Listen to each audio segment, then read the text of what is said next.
Hey, what's going on, guys? Xbox All In channel. It's your host Sega Forever here. Had a lot of fun with my last video that I did, where I did the breakdown of I think it was the Bloomberg or the Wall Street Journal. They're talking about the finances that incorporates Xbox and Microsoft as a company. So that was fun, and decided to do it again. Can actually talk about we're actually going to watch the video that Halo Studios, formerly known as 343 Studios, right? And we'll get into all of that in the video. I'm gonna give some time for some people to jump in if they want to. Again, I'm not gonna do this as recording. I just do it live. Just kind of wanna watch the video. Heard a lot of stuff about it. Heard a lot of different people's comments about it, at least on social media, specifically X. As you guys know, man, I'm a pro Xbox channel. I bleed green. So a lot of the guys in the Xbox community, I cannot watch them. It's too hard to watch them. A lot of these guys are not, in my opinion. This is just my personal opinion, and not to start any beef, man. But I just got to be honest. A lot of people are not Xbox. They say they're Xbox fans, but they're really not. They don't bleed green, and they're not Xbox all in. A lot of these dudes also own multiple consoles, and this is, in my opinion, why they have uh, the opinions that they have when it comes to Xbox and gaming in general, and the things they want Microsoft to do with Xbox, the thing they want Phil to do with Xbox.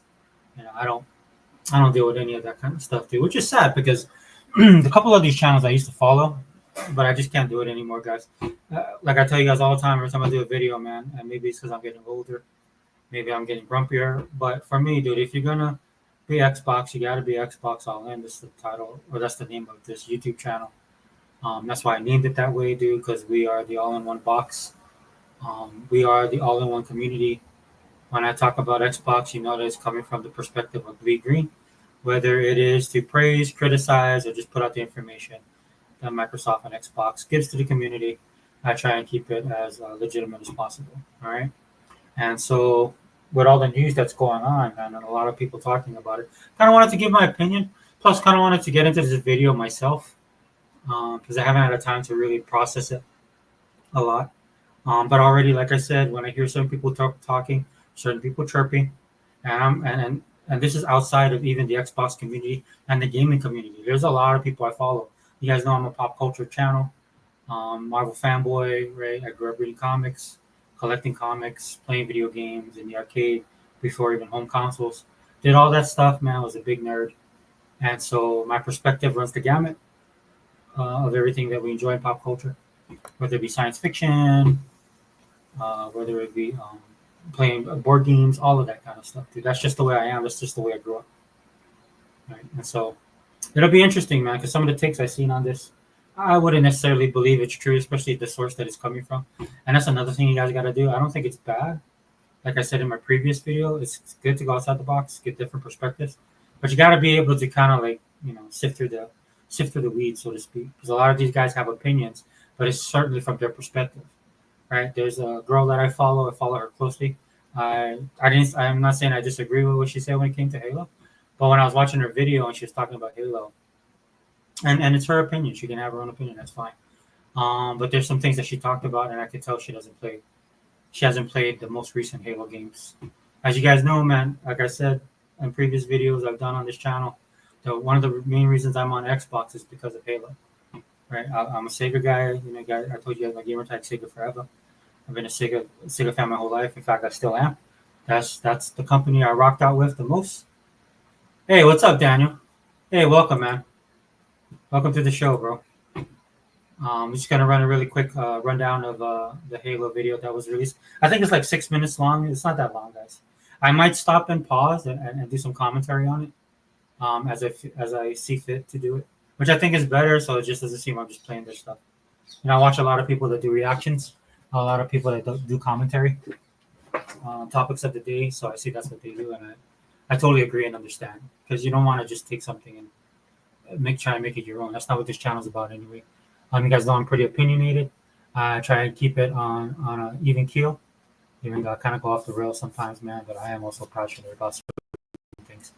Have a lot of righteous indignation when I talk about things that are principled as well. Right? This is why I get into the console war. This is why I talk about Xbox tax, which we'll be talking, which I'm pretty sure that'll gravitate will gravitate to that in this video, just from some of the comments I see on social media. But if you're gonna follow a lot of different people, man, just keep in mind where their perspective is coming from. Everybody can have an opinion. That's no problem. I believe in freedom of speech. I believe everybody has the right to speak their mind, regardless if I agree with you or not, regardless if you're right or wrong. Put it out there. But as a person who is going to go, like how I do this channel and how I'm going to talk about stuff, I try and also see it from the person's perspective, right? So some of these guys that I follow that are talking about Halo and what's going on with Halo, they're coming from a perspective of, mostly DEI, culture war stuff, which is different from console war. It's culture war, and I'm in the culture war myself, so I can respect their opinions of what they're saying. But sometimes when they talk about this stuff, they only have a tunnel vision perspective. Not necessarily saying they're wrong, and I'll cover some of this stuff. I know I'll have to, because the video deals with the new studio. A lot of the new faces, I guess, that they have there. I guess these guys could have been working there for a long time, but from what everybody's saying, it looks like they're definitely heading in a different direction. But yeah, Daniel, man, thanks for joining, bro. I appreciate it. I'll just give a couple more minutes, see if anybody else pops in, see if any of the other guys pop in. But then we'll run this video and do commentary. And it should be short, guys. Also, I got some stuff to do, so it's not going to be no 10-hour podcast like I normally have. It is a weekday. I got work tomorrow, so I got to keep it short and sweet. But Daniel, thanks for being there, brother.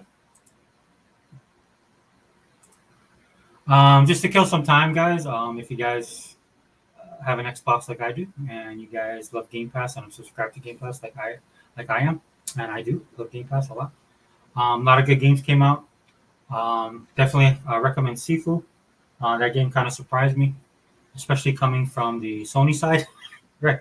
To me, this is I'll put my own bias out there. When I look at Sony, I expect certain games from Sony. This game that came over to Game Pass, which was a Sony exclusive originally.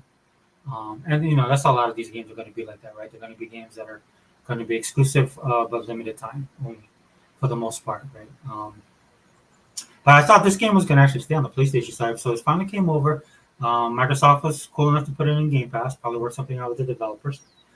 We have this kind of yin and yang thing. I talked about it on my channel as well, about how I consume my gaming media when it pertains to exclusivity and people writing checks and stuff like that. Again, you guys know I bleed green, so I support Xbox to the hill, right? So if you go and support another console, whether it's Nintendo, the Switch, or the PlayStation, whatever number they're on right now, if you're a developer that does that, dude, you get to the back of the line. Right? So it was smart of Microsoft to put Sifu into Game Pass, because that enticed me to try it. I think the week that it launched, just to see how it was all about. And I gotta say, man, there's a lot of depth to the game. I thought it was just a bug masher, which it can be. But when you get a little bit up on the levels, you're gonna have to like throw some combos and stuff together, do a little bit more defense. I'm definitely gonna have to work a little bit more on the combos and definitely on my defense. That's why I'm saying what I said, because the gimmick of the game, which is actually pretty cool, is if you get defeated, it actually age. You can come back and continue where you left off, but what it does, it adds age to your character, right? And then the switch off is the older you get, the more, of course, proficient and experienced you are, right? But you also, because you're older, your body suffers and you go through that stuff. It's a pretty good trade-off. And if you watch the opening cinematic, I talked about it in the last video with Sega Man. Definitely one of the best opening cinematics I've ever seen. Well produced. It felt like a kung fu theater movie from the jump, and I mean that in the best possible way. But it really surprised me, man. So I highly recommend you guys give it a try on Game Pass. If you guys want to buy it, I think it'd be a worthy buy. I just got so many games that I'm trying to get through right now. But I'm glad I took the time. I made some time to actually play that game. Okay, so I would definitely recommend that. The other game that I'm playing that I keep getting wrong is Trials of Mana. I was calling it, I think, Tales of Mana, but it's actually Trials of Mana. So sorry if I confused you guys on the last video, but another great game, another great RPG, something that is taking me surprise as well. Not really by surprise, but I knew there would probably be some depth to the actual gameplay itself, but I didn't realize how deep it would go. Now that I'm a little bit more in the game, I've been one of the bigger bosses, and my team is all filled out. I unlocked some of the moves that I highly recommend you guys work towards. Kind of learning the training status and the system. Equipment's pretty, you know, non.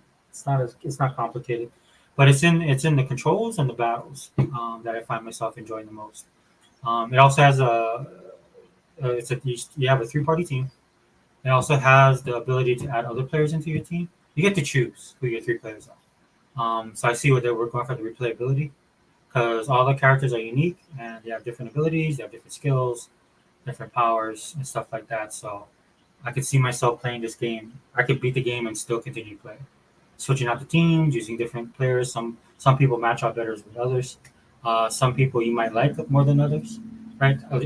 When I talk to you guys about Warhammer Darktide, I don't necessarily have the strongest character, but I have the character that I like to play, and that's what I see myself doing with Trials of Mana. It's a really great game, highly recommend. And of course, if you guys are keeping up with all the games that are releasing, it's absolutely ridiculous.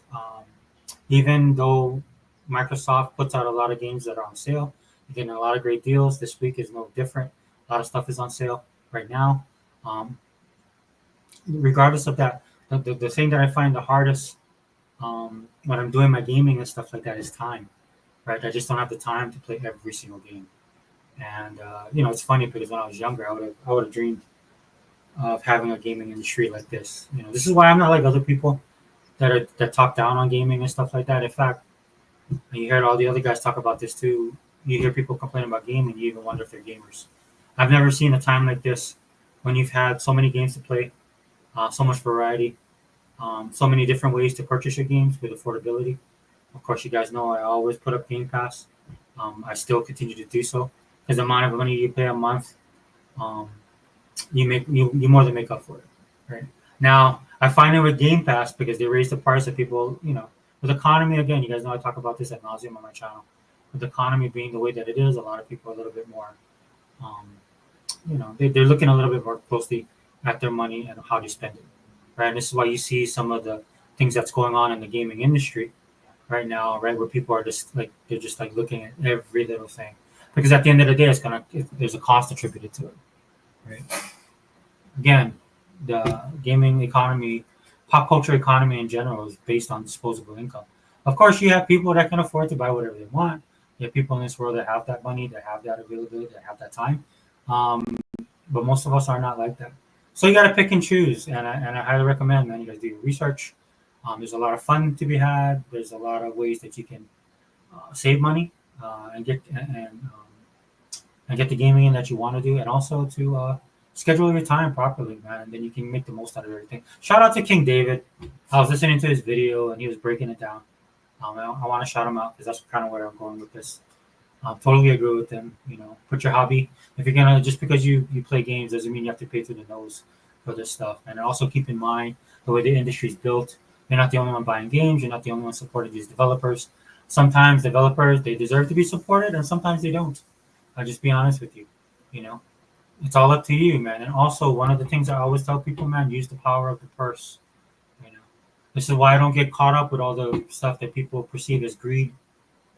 Like I can see it where what industries do, like how people don't like gas games, but I can't blame the industries or the corporations for doing that because there's a fan base out there. There's people that are paying for it, right? And then when it comes to too many of the games coming out, then you let the market decide. It's that simple, right? If I don't have the money, I won't spend it. Right? If I have the money and the time, I'll spend my money. It's really a lot of times you guys got to remember you're also consumers. We're not just fans. And I see a lot of people advocate that power. A lot of whataboutisms, like that. The corporations doing this, taxes is this, all this kind of stuff, which can be true. I'm not saying it's not, but what I am saying is like don't put yourself out. Don't be a victim, dude. Just get out there. Look at things honestly, look at things soberly, right, and adjust accordingly. That's what I do. If I had my way, I'd buy a lot of special edition or collector's editions of games, but I can't, right? For various reasons. One, money. Two, time. And then three, this is the most important reason when it comes to these collectibles now, man, is I don't have space. Right? There's no sense in me buying stuff if I can't put it out. And then I'm not having the time to switch everything out like I used to. Man, when I was younger, dude, I had all this stuff on lockdown, man. If we had Pinterest back in the day, man, I know my page would be blown up. People seeing the stuff that I had and what I put on, because that was my hobby. That was kind of my lifestyle. Right? And when you're younger, you have more time, you have more energy. I'm old now, guys. I gotta do what I gotta do. Okay. So yeah, just real quickly, man. Just enjoy your gaming. Right. We have a lot of games out there, especially on the Xbox side. Again, I'm a pro Xbox channel. I'm just gonna get more focused on Xbox as the excuse me, as you see in the next coming months, especially with the holidays upon us, man. 2024, we absolutely love the year. 2025 looks to be even bigger. Not just because of the stuff that Xbox is bringing in, but because they built so many relationships in the industry right now. You can see with the Tokyo Game Show, they're doing it in Asia. In Europe, they did it at Gamescom. They're the only, for the US, they're the only ones that ran an E3 like um, conference, right, for themselves and their studios. And then all the other guys, all the other people came in, all the other industry businesses and stuff like that came in, the gaming industry business. So it was cool, man. Look, if you're on the Xbox side, you ain't hurting, and you're not starving, as Sega Man loves to say. We're eating good over here, and rightfully so, because we are. Hey there, you want to jump in? Let me know. In fact, I'll just Instagram you if you can. Cool, if you can't, I know. This is not meant to be a long podcast, but I would appreciate if you come in, just for the simple fact that I had some things about PC that I was that I might want to ask you. I'm not sure because I gotta watch this video first. Hold on. Yeah, I'm all lost. You know me. Let me copy this. I'll send it to you on Instagram. I'll message you.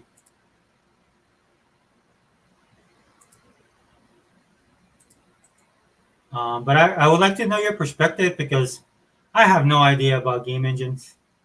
I have no idea about PC. There's a lot of people out there talking about what this could mean, and I have no idea. Obviously, I know a lot of people are happy about Unreal Engine 5. I guess it is great. All I know about Unreal Engine 5 is that like Gears, right? Gears uses Unreal Engine 5. And when I look at the games that that use Unreal Engine 5, they do look good. But I'll just be honest with you, I am a Halo guy. It's all about the gameplay, right, for me, especially since I play so much of the multiplayer. Though Halo is one of the games, guys, that I do play the story, and I usually play the story first before I go into the multiplayer because I love the world of Halo. Again, this is the game that got me to buy an Xbox, and when I mean to say that it got me to buy an Xbox, I hung out with my friends. We did the whole. They brought their TVs. They did the LAN party thing. We did all of that. And from that one experience, we did it on a Friday night and on a Saturday. On Sunday, on the Lord's Day, your boy went out and bought an Xbox that weekend. And I never looked back. Hey there. Hello. I'm glad you popped in because I know there's a lot of people talking about the about Halo. Me I'll, too. yeah, I'll play the video, Okay. and so we can watch it. And then it's Okay. only like 6 minutes, right? Okay. And I want to say hi to Daniel. Thank you for joining. Yeah, Daniel. Yeah, Daniel's good. Must be enjoying the break. Well, I know the playoffs are going on for the WNBA, so we'll see. I picked guys. I picked the Lynx, like I said on my other videos, the Minnesota Lynx. I watched them play a lot this year, Okay. and the problem a lot of teams have with them is just their offensive power. They have a good defense, and they're very consistent. Okay. Yeah. That's In fact, good. it's one of the teams Consistent. I didn't want Indiana to play in the playoffs, Okay. Yeah. but it didn't matter. Connecticut showed up, and I mean, they had a little bit of bad boy Pistons. That was coming to mind in those games, but it is what it is. Anyway, um, yeah, but yeah. So I was thinking about it, right? I was reading the comments, and I didn't really want to say anything because, like I said, we're gonna watch the video. Okay. I'll Okay. run it real quick, but then afterwards we can have a discussion. Okay. Okay. Yep. Okay. All right, guys. But Dale, if you want to say something, tell me to pause, and then you can. Okay. Right. I have no problem doing that either. Okay. No problem. All right. Hi, Zobi. Hey, Zog. What do you say? Oh no! Did you see who's in charge of developing this deal? So yeah, we'll get into that, Zoe. We'll get Okay, into that. this might be something I missed, so I gotta see. What do you You know, mean? in fact, I already know. I'll probably end up pausing the video and talking about it, Okay, Zoe. yeah, we'll But you talk know, about that. Yeah. yeah, we'll talk about it. But Zoe, you know, we gotta, we gotta wait and see. Okay. But I know where he's going with that. It's already all over because the guys I follow are already talking about it. Oh, okay. Yeah. Okay. So, 1 second. Let's.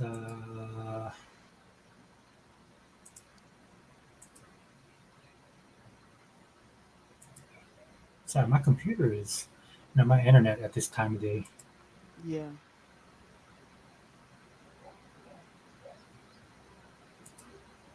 Hold on. You see it, right?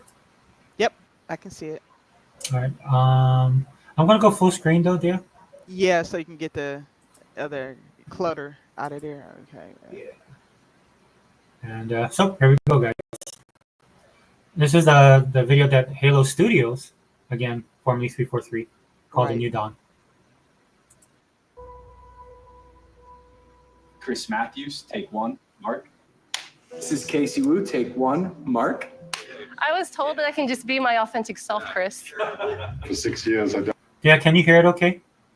I can. Okay. I hope the chat can. Okay. Want to be in front of a camera. There's so much to do and so much fun to be had when you play Halo that I feel like I never run out of things to do. I love intricate stories that take place. Okay, sorry to stop so quickly. So this is what Zobi's referencing. Well, Okay. This This person? This person, yes. Okay. Melissa she's- Boone. Yeah, Okay. she's the chief of staff Okay. over at Halo. She people have been pulling up her profile, putting stuff out there. Yeah. She has a lot of. She's being painted in the DEI picture. Oh goodness. Okay. Yeah, so that's what people are kind of concerned Is she about. an activist though? Like, if she's pushing that in the games and stuff? To be perfectly honest with you, this is the first time I heard about her. Me too. I haven't never heard of her before. And Because you from know, what I- like the studio is pretty much been rebuilt.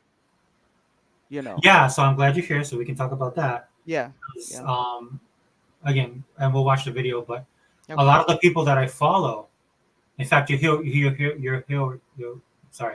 hear E-Rock talk about them sometimes. He'll mention them in videos. Okay. But these are the guys I follow, but it's more for the pop culture side. Right. So- Right. These guys tend to focus on, the DEI from that perspective. So anytime Yeah. stuff like this pops up, they kind of talk about it and cover it. They okay? put a spotlight on it, right? Because I actually have Yes. about 2 channels that I follow that does that too. You know. Yeah. So this is all right, right, Zoe? This is the one, right? But we'll get into it. No worries. Okay. Okay. Place across lots of different worlds, have lots of different meaningful characters. What made Halo successful at the beginning? What is the legacy of Halo, and what's the soul that we want to bring forward? And what's the craft of making Halo games? And how do we set our studio at best to go deliver on that? We knew we had to make a change in order to take us into the future. When I first heard about Halo moving on Real Engine, my first thought was this is going to be a really hard secret to keep. I think fans are going to be excited about the future of Halo because Okay, can you pause of it? the possibilities that are afforded us. Okay. Right. I just wanted to say I spotted something. This will tie into the DEI stuff. Okay. can I Hello, go- Vontae. Vontae, what's up? Thank you for joining us. That is, I'm just pointing out something. Just look at the composition of the team, and it's not for DEI, it's actually against it. Okay, move on. Okay. Hey, Vontae, what's up? Us by using Unreal. Before, we really had to split our focus in thinking about building an engine, supporting it, being really kind of a tech company and a studio at the same time. Since we've made the change to shift to UE, we can bring Halo forward in ways that people have never seen before while still being true to what Halo is. The Foundry project was an effort to show ourselves how far we can push things using Unreal 5. New studio art director, Chris, came to me and said, hey, I have this crazy idea. He said, hey, there's this thing called Project Foundry that I want to do. Let's make it happen. Foundry specifically is based around the same concept of the Foundry in Halo lore. It's the place where Halo rings are born. Now that's cool. I'm sorry, but that is cool. That is cool, yeah. I And think that's awesome. it shows too that they do understand Halo. Yes. And they even delve deep into Halo lore. So that's actually a big plus, you know. And I know it's a small thing, but these little things add up. No, this is, to me, this is why like I end up liking certain series, certain movies, certain comics, certain anime, certain manga. Right? It's in these little details. Yeah, exactly. Yeah, The that small help us fill details. out the rest of, everything else that's going on within the world. Right. Yeah. So okay, that's a positive.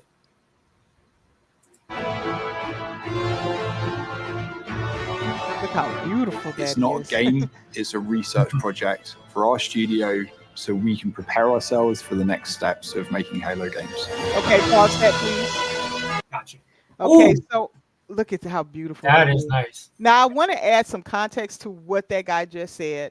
Go ahead. He said that now they've been for 2 years. We know that Halo went radio silent, and I just want to put some context to this. We will get back to the DEI stuff, but I just don't want to talk about that yet until the video is fully played. Okay. Sure. But what he just said about they spent about, he didn't say the number, but we know that since 343, pretty much Bonnie Ross, quote unquote, retired. Yeah. That's my yeah. girl, though. That's my girl. Hey, I respect to her for keeping it going as long as she did, but we pretty much know that Microsoft was ready to, after seeing what we see here today, 343 is literally gone. There is nothing left of what was 343. They pretty much built a new studio. That's what they spent the last 2 years doing. And the studio also, only one person I recognize that they had in here, and I'll let you know who that guy is. I think he's the community manager or something. He's somebody I remember seeing before 343 was dissolved, pretty much. But everybody else is new. That's why I didn't recognize that woman. I don't. I know who Pierre is, Pierre Heinz, because he worked on Master Chief Collection. Right. And he revived that and saved that from the state it was in. But other than that, I don't know anybody else. And so I just wanted to put that in context. So they wasn't sitting on their hands doing nothing. They were, number one, rebuilding the studio in that time, and number two, they were working on deciding whether or not they knew they needed to do something about the slip space engine. I don't think the engine in and of itself is horrible, but the problem was it's an engine built on the Blam engine, which is a much older engine that most people are not really learning today. Okay, Right. so the problem was getting people who they can just slip in to their work schedule when they need to add help and have hands on board, and these people had to learn it. Let's just face it. Nobody really is learning these older engines like that. I forget how old Blam is. It's 20-something-year-old engine or something. I forget. It's old. So and I mean in the tech world, that's old. Okay. And so it needed, the main reason I believe they went to Unreal is, number one, it takes the pressure off of 343 to have to work on an engine as well as develop a game. That's two things they had to do. Right. I've always said I respect Xbox developers more than any other because they do 10 times more than any other developers do. They don't simply make a game or a campaign. They make way more than that. They have different modes to their game. And 343 was the top of the top, if you ask me. But the problem that 343 had is, in my opinion, and after thinking about it a bit, I think that, let's take Halo Infinite for a moment.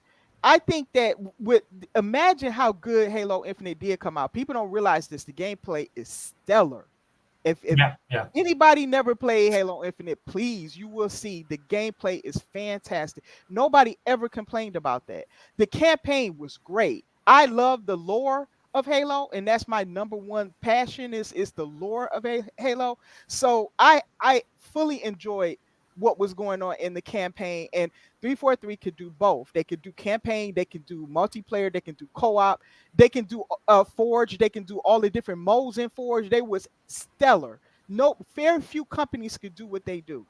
And so I always had deep respect for what they were capable of and the talent that they had behind that.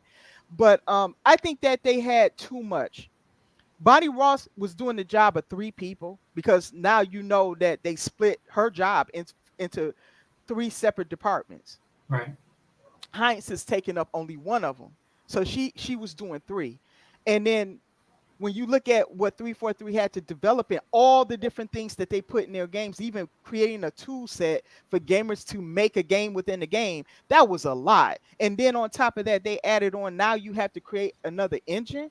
That was too much. And I think that the reason why you had that Craig moment was because they fell behind. You know, you never know when you're doing so much like that, and especially with an engine, if you're going to be able to hit those deadlines, because maybe something isn't quite working right, or you have to work something out. Engines are not easy.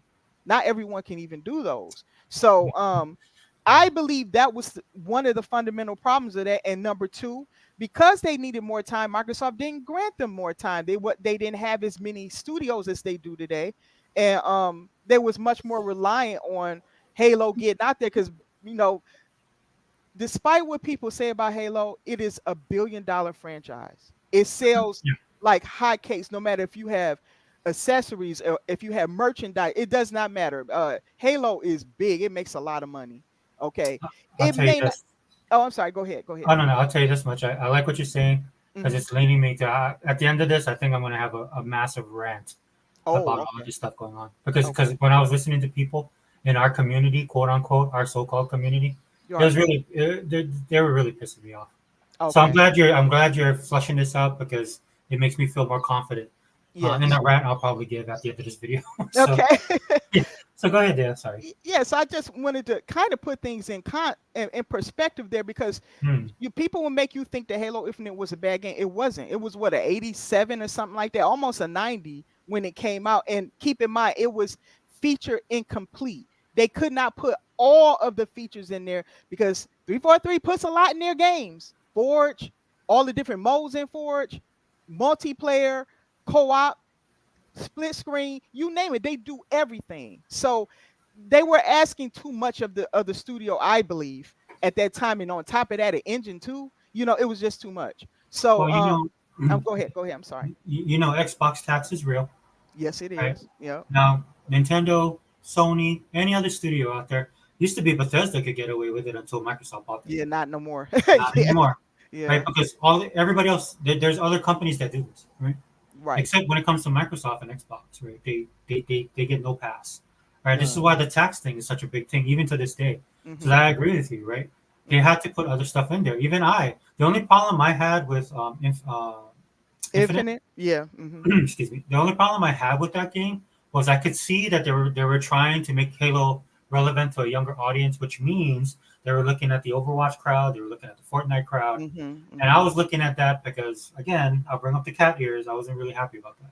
Oh, the cat ears, okay. Yeah, I'll be 100% honest. It grew on me especially after I bought some for my daughter. You know, and then it dawned on me is just like, yeah, they're trying to incorporate more people into this. But the problem with the way that they went, if you're gonna go live service, you got to go all in. They do, and that was now that's the one criticism I think is justified, that they did not really learn from the mistakes of other studios that tried to do live service, and they kind of made the same mistakes and could not keep up with the content, and that was the fundamental problem with what 343 did with Infinite. And it doesn't help, like just the constant drumming on Halo, like the Greg thing, that was ridiculous. All that stuff was. This is why a lot of the people in this community I will not listen to, because when I look at them, I'm like, dude, what makes this game different from any other Halo? Then you give me your talking points of what it is, because there is some things. But at the end of the day, it's Halo. At the end of the day, the gunplay is solid. At the end of the day, the stages are righteous. Everything that matters about Halo is, if not on par, in my opinion, my personal opinion, exceeded the Halo that came before. Exactly. And they incorporated stuff in there that could have thrown the whole mix out of whack. Right? It's just like you go to your favorite cookie store and you get the cookie and they try something new and you're kind of like, okay. But when you try it, right, it's like the old cookie has that same flavor, that base, but then they added something new and it works. That's right, and me, it works. Exactly. And so I agree with everything you're saying, and I'm unfortunately, if people listen to these other people, Halo gets hate even from within with these so-called Xbox Halo lovers. I'm like, how are you loving Halo when every time you criticize it into the ground? And I'm gonna tell you now, Pierre is not gonna go for that. He's not going to baby them. He's not going to talk to them every minute and stuff. You know, the guy said on this video, and you're going to see it, that he's not a person who talks. He likes to show through his actions. Yeah, there's a lot of people I know that respect him. Yes. I've heard his name a million times. Yep. But people in the community respect this guy. I and do. And I think that's how this is how you need to be. Yep. Right? You have to be this way, man. You can't baby these guys, dude. No. Right? And I have no problem. Like if you're old school Halo, just like me, I'm old school Marvel. Right. There came a point in time when I'm like, yeah, dude, I am old. And no, this is not the direction you're going. So then I have to make a choice for myself. It's like I step away, which is what I did. Mm-hmm. And then I let the newer generation take over. Exactly. Right? Exactly. And sometimes that's what you got to do. Yeah. And that you had your time with it, but but you know, other generations may not appreciate all the things that you enjoyed about it, and they have to adjust it for that newer generation. And that might have to happen. I mean, you know, like here's a good example in my generation when it came to survival horror. There's a group of people when it comes to Resident Evil that loves the old tank controls and the way that you had the backgrounds and stuff, and how you couldn't see over every corner and all that stuff. So it for them that increased the tension. But there are some people who hate that. They don't like the tank. Younger generations that don't like the tank controls. They don't like the way the older games play. They much more enjoy the over-the-shoulder movement, the quicker movement, being able to shoot and fire and all this stuff at the same time while moving around. They like that better.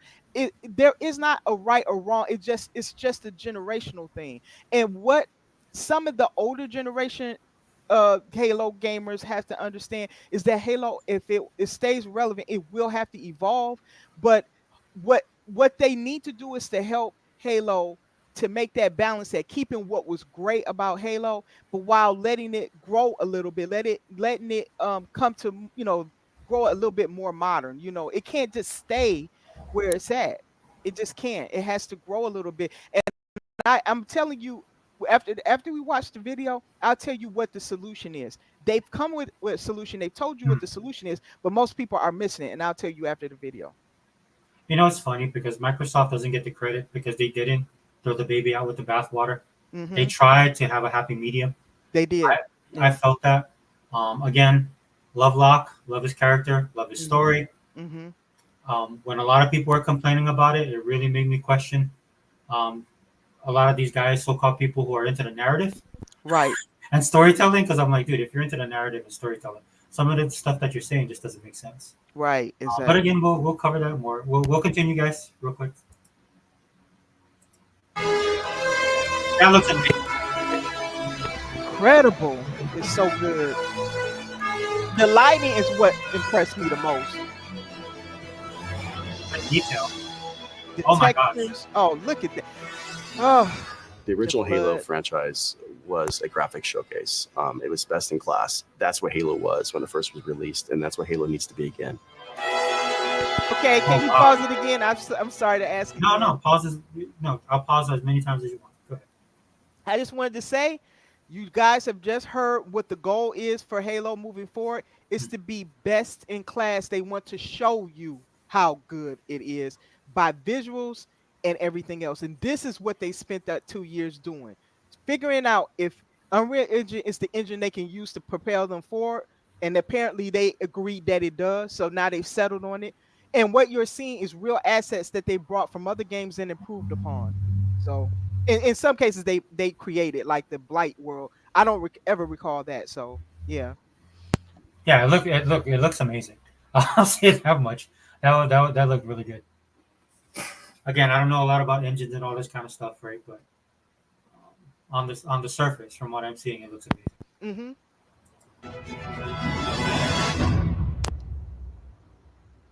So once Project Foundry had been approved, we took the entire creative team and we ideated on 3 locations, something old, something new, and something really alien.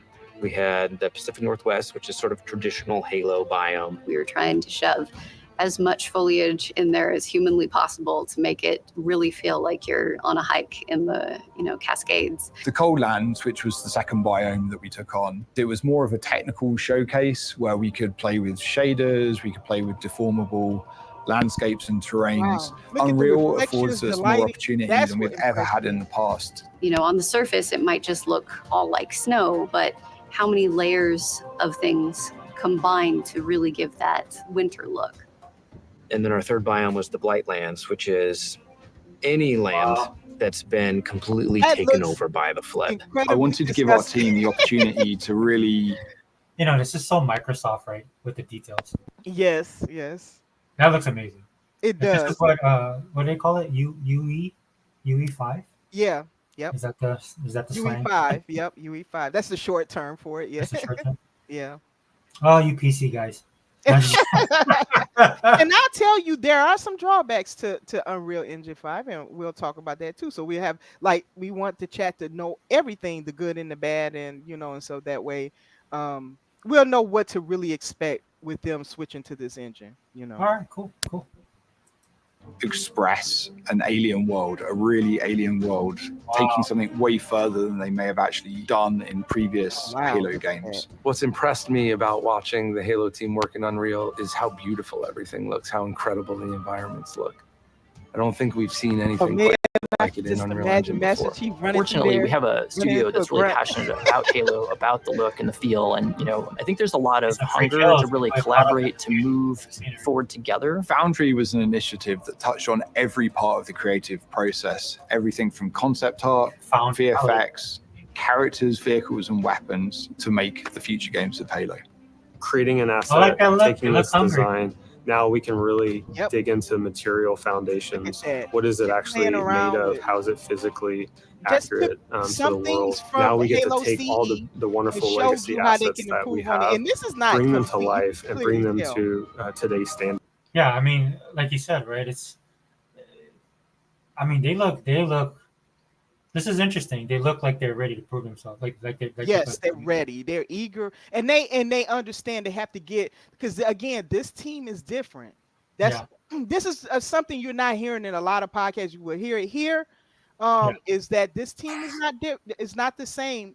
343. This is why they shared the name, because that isn't them, and they shouldn't have to take the burden on there.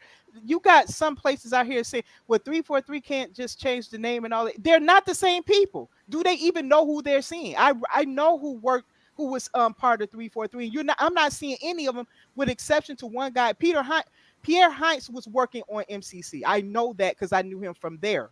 But it's this community manager guy. That's the one guy that was still part of that old team, and he doesn't develop anything. He works with the community of Halo and stuff like that. So they got rid of everybody. They gutted it. And so the people you're seeing here is the people that Pierre has built his own team to work on it, because he's head now. He's not Bonnie Ross. He doesn't have to keep her people. You know. And by the way, I will say this, that does mean the old Bungie people, they're gone. They are gone, because what Pierre is doing is he's taking Halo into the future. These are the things that the old schoolers ain't gonna want to hear.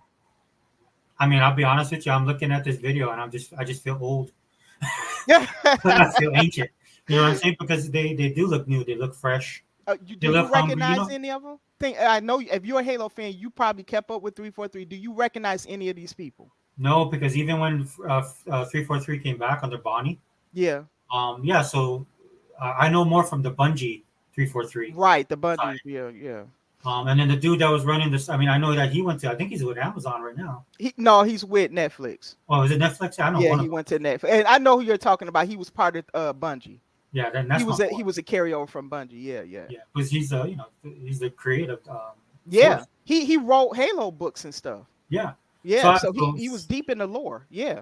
Yeah, so I mean, I agree 100%. That's what it looks like to me. But when I'm looking at them, it reminds me of when Aaron Greenberg and Phil and all those guys took over Xbox, and saying the same thing. There's no power greater than X. Right. The Xbox was known as the most powerful console. We're going to get back to that. Mm-hmm. So I like this. I see a dichotomy between the two.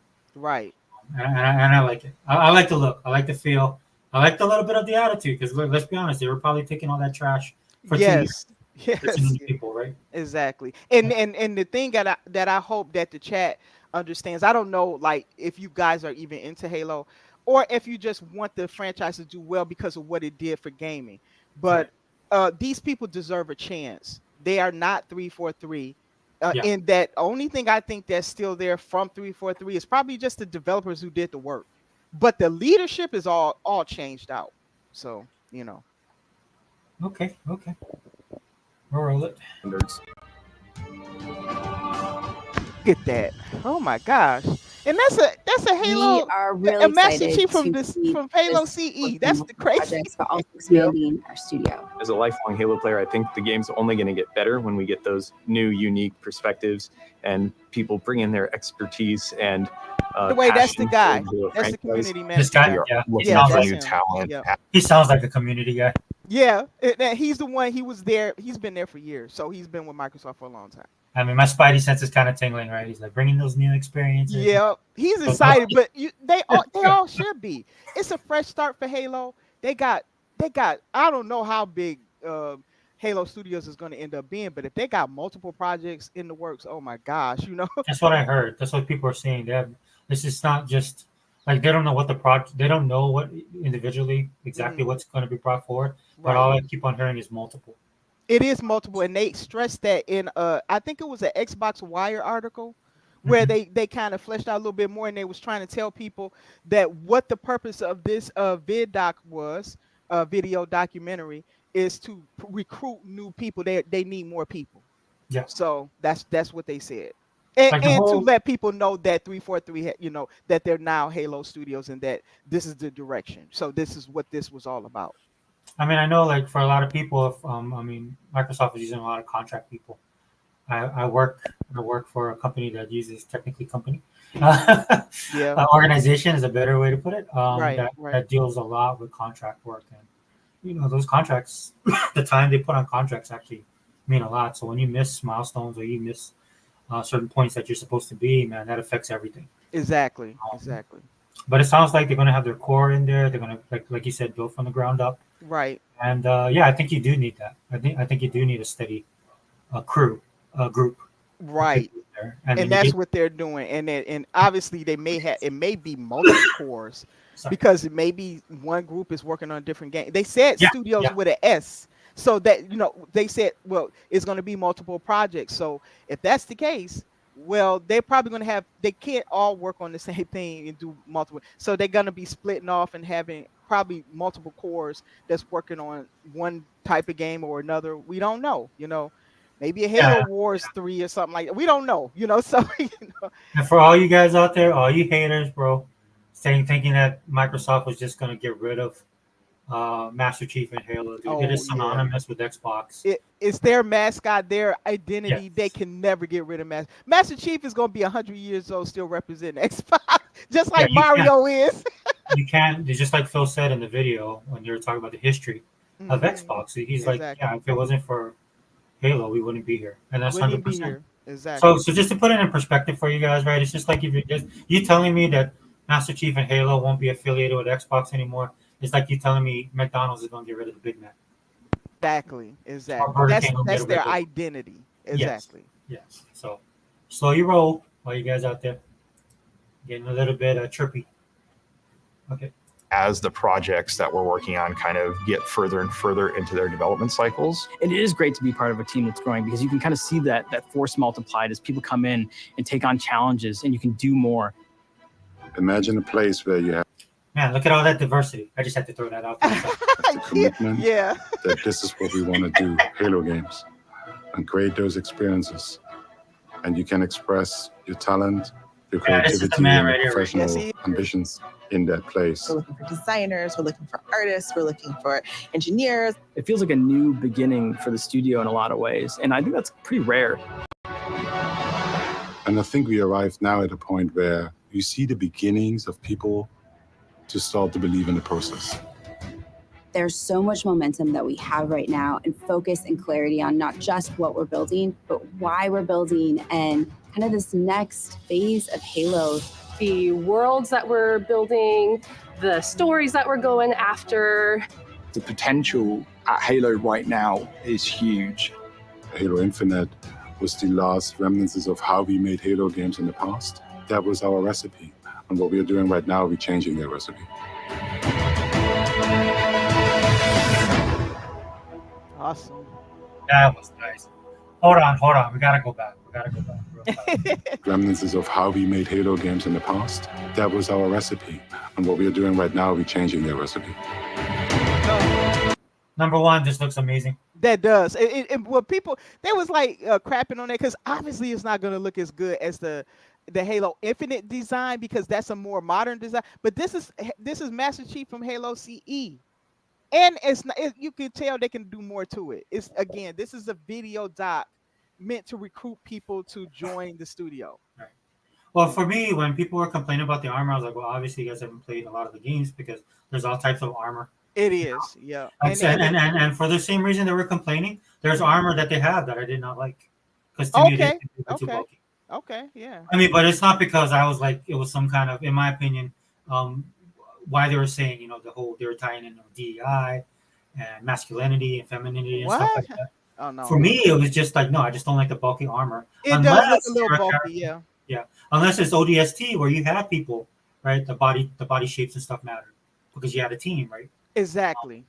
But I mean, if you play Infinite or prior Halo 5, right, and then you did all the, you know how they had the different suits and stuff that you have to buy. Exactly. Stuff like that. Which I feel they dropped the ball. I think they could have done way more. They could have done more. And look, you know, again, that was all Pierre and his team has done since he's gotten in is to bring, you know, notice that you don't hear anything about Halo Infinite anymore because they able to sustain. He's just good at that. He did that with MCC.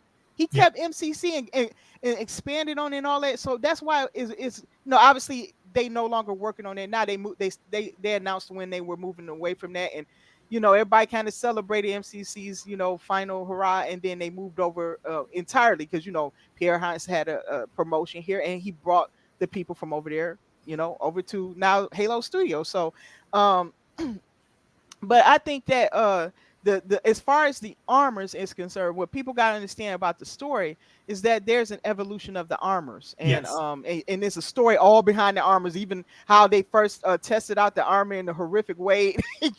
One particular person died in it and stuff. So it's a lot of lore behind Halo, and so when you're looking at the different armors, it tells you what period that is in the storyline, because the dates and when they call the armors mark this or mark that, so I don't know how much our chat knows about that, because I don't know if Zobi even plays Halo or anything like that, but yeah, so that's why the armors look different, because some people were saying, well, why doesn't it look like Infinite? That's because that's the latest mark for the armor, for Mjolnir, so it changes, it evolves, it improves, it's improved upon. I mean, let's look at the army. If an army has a tank, right? A tank doesn't stay looking the way it did in the 1920s. They've improved upon it, and the same is true for the armors and stuff. So think of it like the military. That's really, Halo is a military story at heart.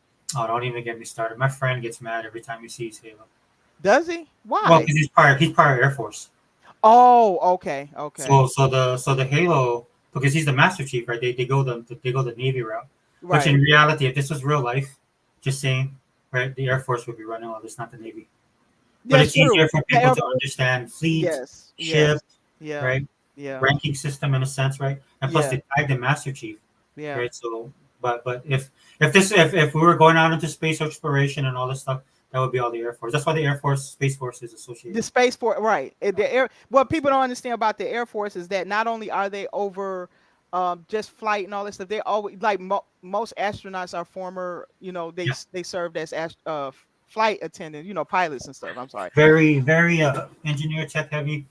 Yes. Technology heavy. That's the Air Force. So, that's why if you guys plan to take your kids, pick a branch of service and they like messing with drones and they like tech, they love computers and stuff like that, but best be looking into Air Force. Yes.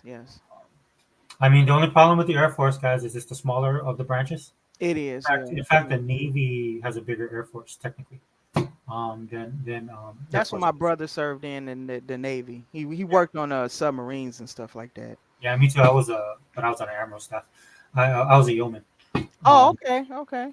But as far as everything else, Air Force is. I mean, it's just because you got a rate and structure, right? They have a higher standard. Yeah, they do. Very strict standard. Yes, strict, it is. so. Anyway, sorry, not to get off, but I will say this: I love the ending of this outro. I like the outro on this video. It was these guys ain't playing. That's what I'm. No, they're not. No, they're not. Yeah. They look hungry. I like Pierre, man. I like as the saying goes. I like the cut of his jib. Me too. He's no nonsense. He's very different from Bonnie. Very different. And look, guys. And we'll get into it a little later because I am going to rant on all of this kind of stuff. Okay. Because again, Xbox tax is real. Xbox hate is real. Exactly. I'm gonna go off a little bit on Phil. I gotta go off on Phil. He takes some responsibility in that. I absolutely agree. I know where you're going with that, and he does take some responsibility in that. I love Phil to no end. Phil's a great guy. I'm not one of these nut jobs. I want him replaced. No. I mean, he's a man. He's gonna make mistakes. Yeah. Like anybody. You can't. He's been in Microsoft for so long. He's not going to be perfect. He's going to make mistakes or, has some shortcomings. That's life. Yeah. And this for me, as far as Phil's concerned, falls more along the personality of Phil Spencer. Okay. Which this is what I'll talk about. But dude, that was pretty solid. Did you want to see anything else, or was that the end? Yeah, that was the end. They showed the logo and let you know that they've changed their to Halo Studios. I like it because it tells you directly what they're in charge of. They're in charge of Halo, everything and anything Halo. That's where you go to. Boy, there's so many people I saw online that was complaining about this, that it looks ridiculous. And I was laughing because I'm looking at the people that are saying that. I was like, dude, you don't play Halo. Yeah. You know what I'm saying? And then for me personally, dude, I was like, okay, I see what you guys are going for. You want to stand out, right? You want to tell everybody this is us now. Yeah. Not 343. I actually love 343 as far as their logo, structure. I did too. Yeah, I did too. And I saw some good things about 343. Despite what people say, I critically think about things, and I just told you all the things they were able to accomplish, even under all that pressure. To me, it's like 343, the studio that they were, coming from the Bungie side, transitioning into 343, and it showed in all the games that they did. Right. Yeah. And I loved all of them. Yeah. Yeah. This is why, again, guys, not to beat a dead horse, but a lot of you guys you guys aren't Halo fans. I'm sorry. Yeah, you got to understand. Yeah, that's why people just think that you're capping for, because they don't understand the studio. They think 343 was a bad studio. It wasn't. I challenge anybody to point out a PlayStation studio that could do all the work that 343 could do. Yeah. I challenge them. I don't care. Pick another publisher. Yeah. Find some. Only one I think can do that is the COD studios like Treyarch and things like that. They do it. They do very similar stuff. They bring different modes to their game. They have excellent shooters and stuff. They're on par. Halo, 343 stuff was on par with them as far as how well they can make a shooter and all the stuff they put in there. I don't know if they do anything like a Forge mode in there because I don't play COD. But I know that Halo even had that tool set in there, and everybody praises Forge. Everybody does. Yeah, I don't know anybody who complains about Forge. Forge is a staple. It's incredible. It's incredible. Yeah, it allows you to make a game within the game. It has scripts in there. Even AI. People don't even know that. Yeah, I mean, a lot of the games are. I can tell when I played Darktide. Right. Yeah. Because I'm playing Darktide, and in the game automatic. The way I kit out my player that I like to play with. Mm-hmm. And it just so happens I'm playing in the game, and all of a sudden, the 5 people. There's certain characters if I'm playing the game, on the enemy side, that if I run across them, I'd have a hard time. Okay. Yeah. So as I'm playing and I'm moving along and I'm utilizing my teammates because that's what you do. All of a sudden, the one villain, I say villain, but the one character that will give me a hard time, 7 of them show up at one time. Okay, yeah. That kind of stuff. They got something about how what AI is active in your game is like number one is it never quite feels the same, or based on your skill level as you improve somehow the game somehow has an answer to it. Yeah, chill. Yeah, the AI on that game has no chill. The AI on that game reminds me of me when I was like 12 or 13. You don't want to lose. Yeah. He's like, oh, you think you're good, huh? Bam, here you go. How about that? Try that. And it's like, it's funny because we were playing. I was playing with this group of guys, and they were pretty good. Okay. And we were on this one level, and literally, and then I guess the guy was on the headphones too. I wasn't, but I just typed in on the control pad. You know, I'm like, because I might as well because we just kept on dying. Yeah. And I was like, oh my gosh, what is going on? And the dude on the headphone goes, oh, I was like, yeah, what's going on with this game? Like they do not want us to pass. It was that obvious. And I'm not saying I'm against AI, guys. I think it's actually cool because with a lot of these games, let's be honest with you, man, the way our network is in the US, because we're such a big country. Yeah. As I tell you guys, I'm in the middle of the Pacific Ocean. There will be times that you won't have people to play with, so it'd be kind of cool if you have the AI to come in. Right. Right. Yeah. And I think that's the direction they're going to go with that, especially since they're putting so much on games of service. Exactly. And I'm gonna tell you a game that actually does it that people just overlooks, and that's Forza Horizon. You know, 5 or whatever. The Drivatars. People don't understand that. It's taking off of stuff other people that's been on your list has done. Like that's why those Drivatars are driving around like that, based on like so. You know, like I was like, who is that? You know, and it has the name of the people on your friends list. Right. Their gameplay, it's not copying their gameplay, but rather the AI is taking the gameplay and kind of applying it to your game. So they like Microsoft has been experimenting with this stuff for quite a while now. Right. So I mean, they use it on the Microsoft side. So it's yes, they do. Yep. And you know, anytime they do something on that side, they always tend to bring it over to the gaming side. This is why one of the reasons why I do tell people this. I don't stress out about Xbox because it is a testing ground for Microsoft, the actual proper Microsoft. Yeah, it is. Yeah. A lot of the stuff, and there's cross pollination, right, between both sides. You know how they use the tech. Yep. And look, dude, you have a captive audience, and there's a lot of stuff you can run through. Yeah. Yep. And you do it smartly, right? You don't put it out there, right? Because of the reputation that Microsoft has, a lot of the hate that it gets unnecessarily, in my opinion, for most. Like like any other corporation, they do things that are dumb. They do things to make you upset. But at the end of the day, Microsoft is probably one of the better corporations. And then if you don't mind, Dale, we can switch into the DEI. Okay, that's fine. And that's kind of why, guys, like I get called out on social media because I talk about DEI. I don't like DEI. I don't for one of the reasons I pointed out in the video. I did it as a joke, but just the obvious thing out there, right? Microsoft is a big proponent of DEI, but you look at a lot of people that are working on the team,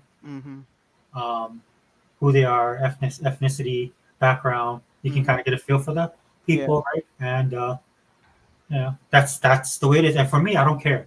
To me, it's like the people on the team. I want them to be the best people. That's what I want. Yeah, exactly. That's what I want. Because at the end of the day, because I don't really know them personally, right? And so, but I know the experience that I'm going to have with whatever product they create.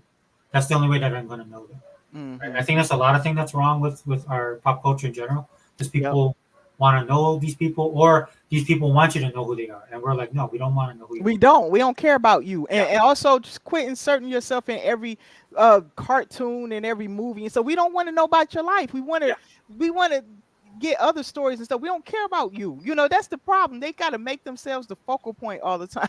Well, I think it's a generational thing, definitely, because this newer generation of people are more they're more self-focused. Let's be honest. Right. I was saying about you talked about, and thank you for explaining it. With the engines and stuff like that. One of the things the article I read, I thought it was amazing because, like I said, I'll speak for myself. I'll age myself. I'm from an older generation where we still had the old technology transition to the new technology. So I read this interesting article where a lot of corporations now, with the people that are coming into jobs, they don't have that history with tech, so they're kind of limited. Oh, okay. Yeah. So and then the guys that I came up with, though I didn't go that route, a lot of my friends this is why I never had problem with PC elitists. A lot of these guys were my friends. And but what they are, dude, they are into the hardware, right? They are. It's the difference between a person who likes Star Trek, and Star Wars. Right, exactly. Yeah, that's a good analogy. Star Wars, I want to get the girl, I love the Force. I want to levitate stuff, right? I want to be cruising all over the universe. The Star Trek guys get into the minutia of how to get there. They do. It's not as sexy, but man, do they know they stuff? Yeah, yeah. When you get the X-wing fighter and you want to warp out of there, the Star Trek friend would be there and say, well, that's not possible because what you need, that's that right. Yeah, right? That's and neither shall the twain meet, right? And so for a lot of these people that are coming into the tech industry, they're dealing with tech that does a lot of the heavy lifting. It's the same thing my daughter figured out when she started playing JRPGs and got into D&D. Oh, okay. A lot of her friends dropped out of D&D because you have to calculate everything for yourself. Yeah, you do. It doesn't hold your hand. It doesn't hold your hand as opposed to what you play now. Right. So there's that little bit of a gap that's missing. And that's what I thought was interesting. When I read that article, I was like, oh wow, you can apply this. And so watching this video and you talking about it, that's I mean, I could be wrong. You can correct me there if I'm wrong. But that's what popped into my mind was that article. Right. Because how yes, it would be a challenge, right? But a lot of these dudes that came up in it, this is where I think the disconnect was at 343. Thinking about it now, right? The disconnect was like if you're old school, right? Like a lot of the guys we just talked about, like Bonnie and all these dudes. Bonnie was like slaving in the dungeon. Man, she was a lifer in there. She was never meant to get out. Yeah. She was doing the job of 3 people. Yeah. So I mean, so you come up that way, and then you meet a newer generation that don't want to put in that type of. And I'm not saying that they're lazy, but you know what I'm saying. They don't want to do that much work. Microsoft can't even get people to use the tool set in the Series X. So Yeah. Thank you. That's perfectly said. That's what I'm trying to get across, right? That's the feeling I get, right? So again, and I feel sorry for them because that's not. Everybody paints Microsoft, especially on the Xbox side, that they do this stuff on purpose. Right. Or they're stupid, they're too incompetent to do it the right way. Or they're a combination of both. Which is silly because look how successful they are as a company. They clearly know what they're doing with a lot. Some things they don't. I mean, and they're learning. Yeah, that's one thing I do respect about Microsoft is they always learning and trying new stuff and expanding and stuff. And some things they do well in, and some things they don't. But that's okay. They're not afraid to try or fail at something. Well, I like to say this: it's not your daddy's Microsoft. They're back Microsoft of old. They wanted to be on the cutting edge, right? And be the drive and stuff like that. Right. This new Microsoft is very fluid. Yeah, they are. They'll adjust to anything. Like quick. Sometimes I think they should stick things out a little longer. That's my thing. That's my only critique against. I mean, goodness, if something that doesn't, get rid of it. They don't spend like I don't know countless money on. They're like, no, that's all right. It didn't come through. Like be a little bit patient. Sometimes time is your friend. Okay, watch and wait and watch and see how people adapt to things, and maybe you might need to make some changes. But no, they don't stick with nothing too long if it ain't working. And they get the classical thing right that they always do. Microsoft. Oh, what happened? Oh, why? Yeah. Why did they say that? Or how does it feel about that? I'm like, yeah, bro, you gotta kind of let stuff simmer every once in a while. Yeah, like HoloLens is gone now. You heard about that, right? I'm not surprised. I think they're gonna go more the. I think they're gonna go into the more of the what do they call that? The virtual. Okay. Because were you on the podcast with me when I was talking about the nuclear power plant they're trying to revive? No, I don't think so. So I believe it's 3 Mile Island actually. Yeah, that makes sense though. We need more power, and they want to get heavy in AI, and that's like a vampire, okay? That sucks up energy. So you need a lot more. And right now, as it stands, our infrastructure just can't handle it. So that makes a lot of sense to me. They've known this for a while. They talked about it. So for the HoloLens, it's not surprising because I think they're going to go in another direction. Because if you look at the direction they're moving, it's all incorporated into AI and their servers and all this stuff. Okay. Which is why people are worried, right? I mean, and rightfully so. You want to make sure that these guys do things the right way. I know Microsoft bends over backwards, or at least the Xbox side does. So, I mean, we'll see what happens. The irony of all of this is because now a lot of these companies, they push a lot of green. This is why I said this on X, is Microsoft before Tokyo Game Show, for the first 3 weeks before Tokyo Game Show, they're pushing their carbon footprint. They're very proud of it. Okay. And how they manage their energy consumption and all that stuff. So they put these releases, it's that time of the year, right? So they're putting it all out and stuff like that. I was like, okay, it's Microsoft being Microsoft. Right? Yeah. Right? Tokyo Game Show about to kick off, and because everybody is switching towards Tokyo Game Show, and right there, this thing dropped about them. The article came out about them reviving 3 Mile Island. Mm-hmm. And you know what? I don't have a problem with that, and I'll tell you why. Because I think the green agenda has gotten to a point where it's not balanced. Because as the population grows and the need grows, you have to have more energy. That's just a fact. And nuclear is clean. That's what people don't understand. Just like you have clean forms of coal, you have clean forms of nuclear. Yeah. This is why people need to educate themselves on this stuff.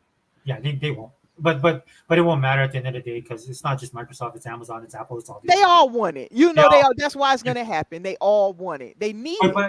But that's the thing, right? And then I was laughing when I saw that article drop, and I was like, I shared that article, and then on my X, I put, sometimes I forget how gangster Microsoft is. Yeah, they put out there, oh yeah, we your friend, we doing it. They plucking the leaf off, like yeah. You know, we just planted a tree, but while they chopping down another one. You know? Conservation, right? Look, they have to survive in California by playing the game, and they got a lot of them green people in there, and they got the DI people, and this is why they do it. They have to play both hands, and they realistically, I think Microsoft understands that you can't swing hard to one side or another. It has to be balanced, and I think they get that, and that if they're going to grow and stuff like that, they need more power, and that our infrastructure as it is, it does not create enough to continue to grow in certain areas, and so it has to happen. But you can't tell these green activists that. They be like, you know, they up there trying to control cow farts and stuff like that. So they ain't gonna let you open up another nuclear plant. You know. Well, I find it funny because a lot of the times, right? You listen to them and you're kind of like, at this point in time, Microsoft understands the science behind it. Right. And I don't like to say this on X because I do feel for people, right? But there's reasons why people are getting laid off in these companies. Okay. And it has to do a lot of the agenda driven. What was popular, what was in vogue 5 years ago. Yep. Right. When you wore your, it's not now. Yep. Right. Because reality kicked in, the economy kicked costing in. people money. Yeah. People are going bankrupt. Businesses are going bankrupt. Yes, they are. Yeah. Now these big businesses are threatened. Like a lot of people, I say this all the time. Tech thought they were bulletproof. They're finding out really quickly in these last 2 years that they're nowhere near. Yep. Right. If you guys keep up with current events, we won't dive into that. But if you guys keep up with current events, like I know Dea does, I do. Mm-hmm. You see it happening right now. You see shifts. Yes, it is. Big ones. Gargantuan shifts. It shocked me how fast things has been changing. So Yeah. And at the end of the day, they're gonna get their way, guys, because they're big corporations. And they are. They have a lot of pull. They have a lot of money. They have a lot of power, and they have a lot of influence. It's one of the reasons why, for a lot of you guys, had a hard time understanding this. Why the FTC went so hard on Microsoft, right? Again, I like to use this analogy all the time. It's the same reason why Dr. Doom and Loki will team up, but they never can work together. Right. There can only be one. There can only be one bad guy.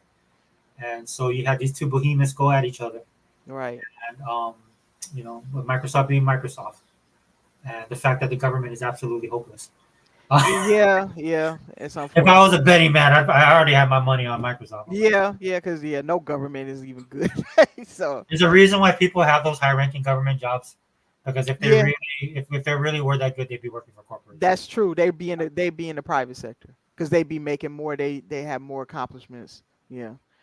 I want to swing back since we're in the DEI. I want to swing back to the lady. I forget her name. Yeah, can you tell me more about what controversy was coming up about her?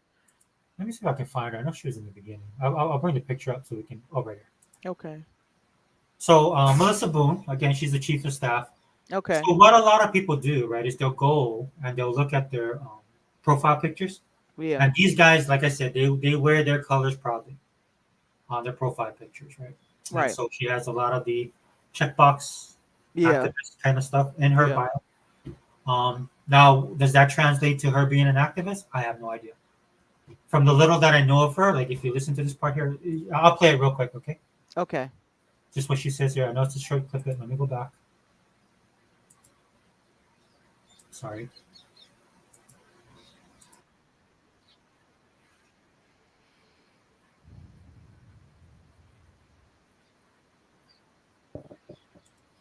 So that right there is something that I want to hear. Do you have the video up? Because I'm not able to see it. Oh, am I not sharing? Oh my gosh. Sorry guys, that's the old man. That's the old man syndrome. Dude, if Unlimited is watching this, he's probably laughing. He's like, I knew it was gonna happen sometime during the show. Yeah, you're right. I don't have it. I just should have kept it on. Well, no, that would be good. Okay, just real quick. Let me go back for. Okay. And then we'll watch it, and then. Dude, come on. Okay, here we go. Out of things to do. I love intricate stories that take place across lots of different worlds, have lots of different meaningful characters. What made Halo successful is that. So again, Melissa Boone, Chief of Staff. So Okay. that little snippet right there, I like that. I like what she said. I do too. I don't think she said anything wrong.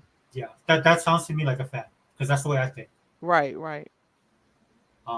But to answer your question again, a lot of people are digging into her profile, not personal actually. It's out, she puts it out there. It's just public. It's public knowledge, right? public. Yeah. Like if you come to my X page, you guys know where I stand. Right. Biblically. Right. Right.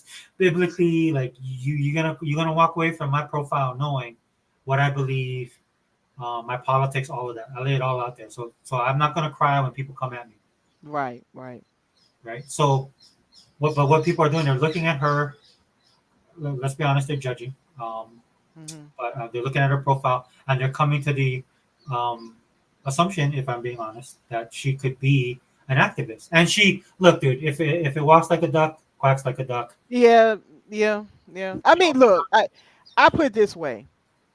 The reason why I'm not concerned about that right now, because you said right now they're just coming to conclusions based on that, right? She's checking off all these boxes, right? Is that I've never seen anything on her except for what these people are sharing, and what they're sharing is nothing. Like there's no clip of her saying anything off or her at some kind of rally someplace, you know. Okay. Yeah, that kind of stuff.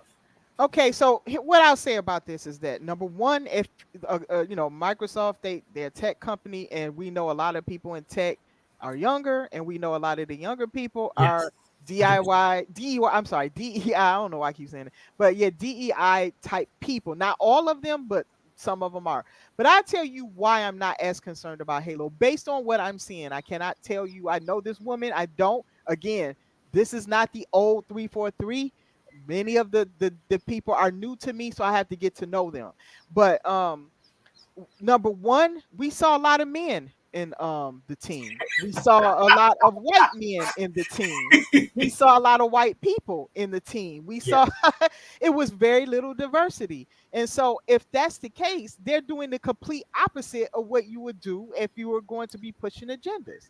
They don't have that type of people. Now, she does look like it if you're judging based on her appearance. Right. But if you ask me, and the reason why these are all big things is because Halo is, let's face it, it's more of a male-centric type of franchise. It centers around war. It centers, the main character is a male, that you follow along. So you need men to write the character well into, because a woman is not a guy, okay? Women can write well. I mean, you got some that can write well, and they can make you think like that. But at the end of the day, we're not men, and the most we can do is go off of what we've seen or, what we observed in our lives and stuff, our brothers, our fathers and stuff like that. That's really all we can go by. We're not a guy, so we can't tell you what it's like to be a man and what worries are with men and how they will react to each other and all that. We can't do that. So it's always good to see that there are men in the studio who can give that perspective when necessary. If you're writing things about Master Chief or whoever, we know they're doing multiple games. So that was good to see that there was some men. I've seen studios that got no men in it, none. Yeah. So that's not good because you're going to only have one perspective there. You can't have just one perspective in a whole studio that, you're making different type of games. You can't do that. So for these reasons, and that's why I told you guys to pay attention to the makeup of the studio, is that I'm not seeing that in the studio. And And yes, Pierre is a person of color. I do not know where he's from, so I'm not going to assume he's even black. He may not be. You know, black people come in different colors and shapes and stuff, and then some people are mixed with different people. So I don't know what he is, you know. But what I know is that he doesn't sound like he's from here.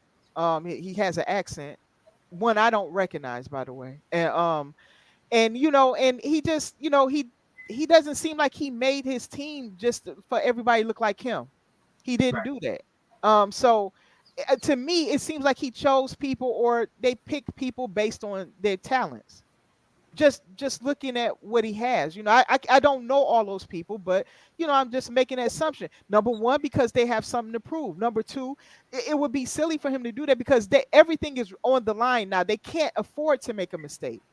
Yeah. The pressure that's on Halo Studios is great because, you know, 343 didn't exit out in the best of terms. So for all these reasons, there's no incentive for Pierre to just be shooting to make a DEI game out of Halo. It just, now, you know, I think people on the other side sometimes, on the side of trying to protect the IP from DEI, sometimes some of them people go too far too.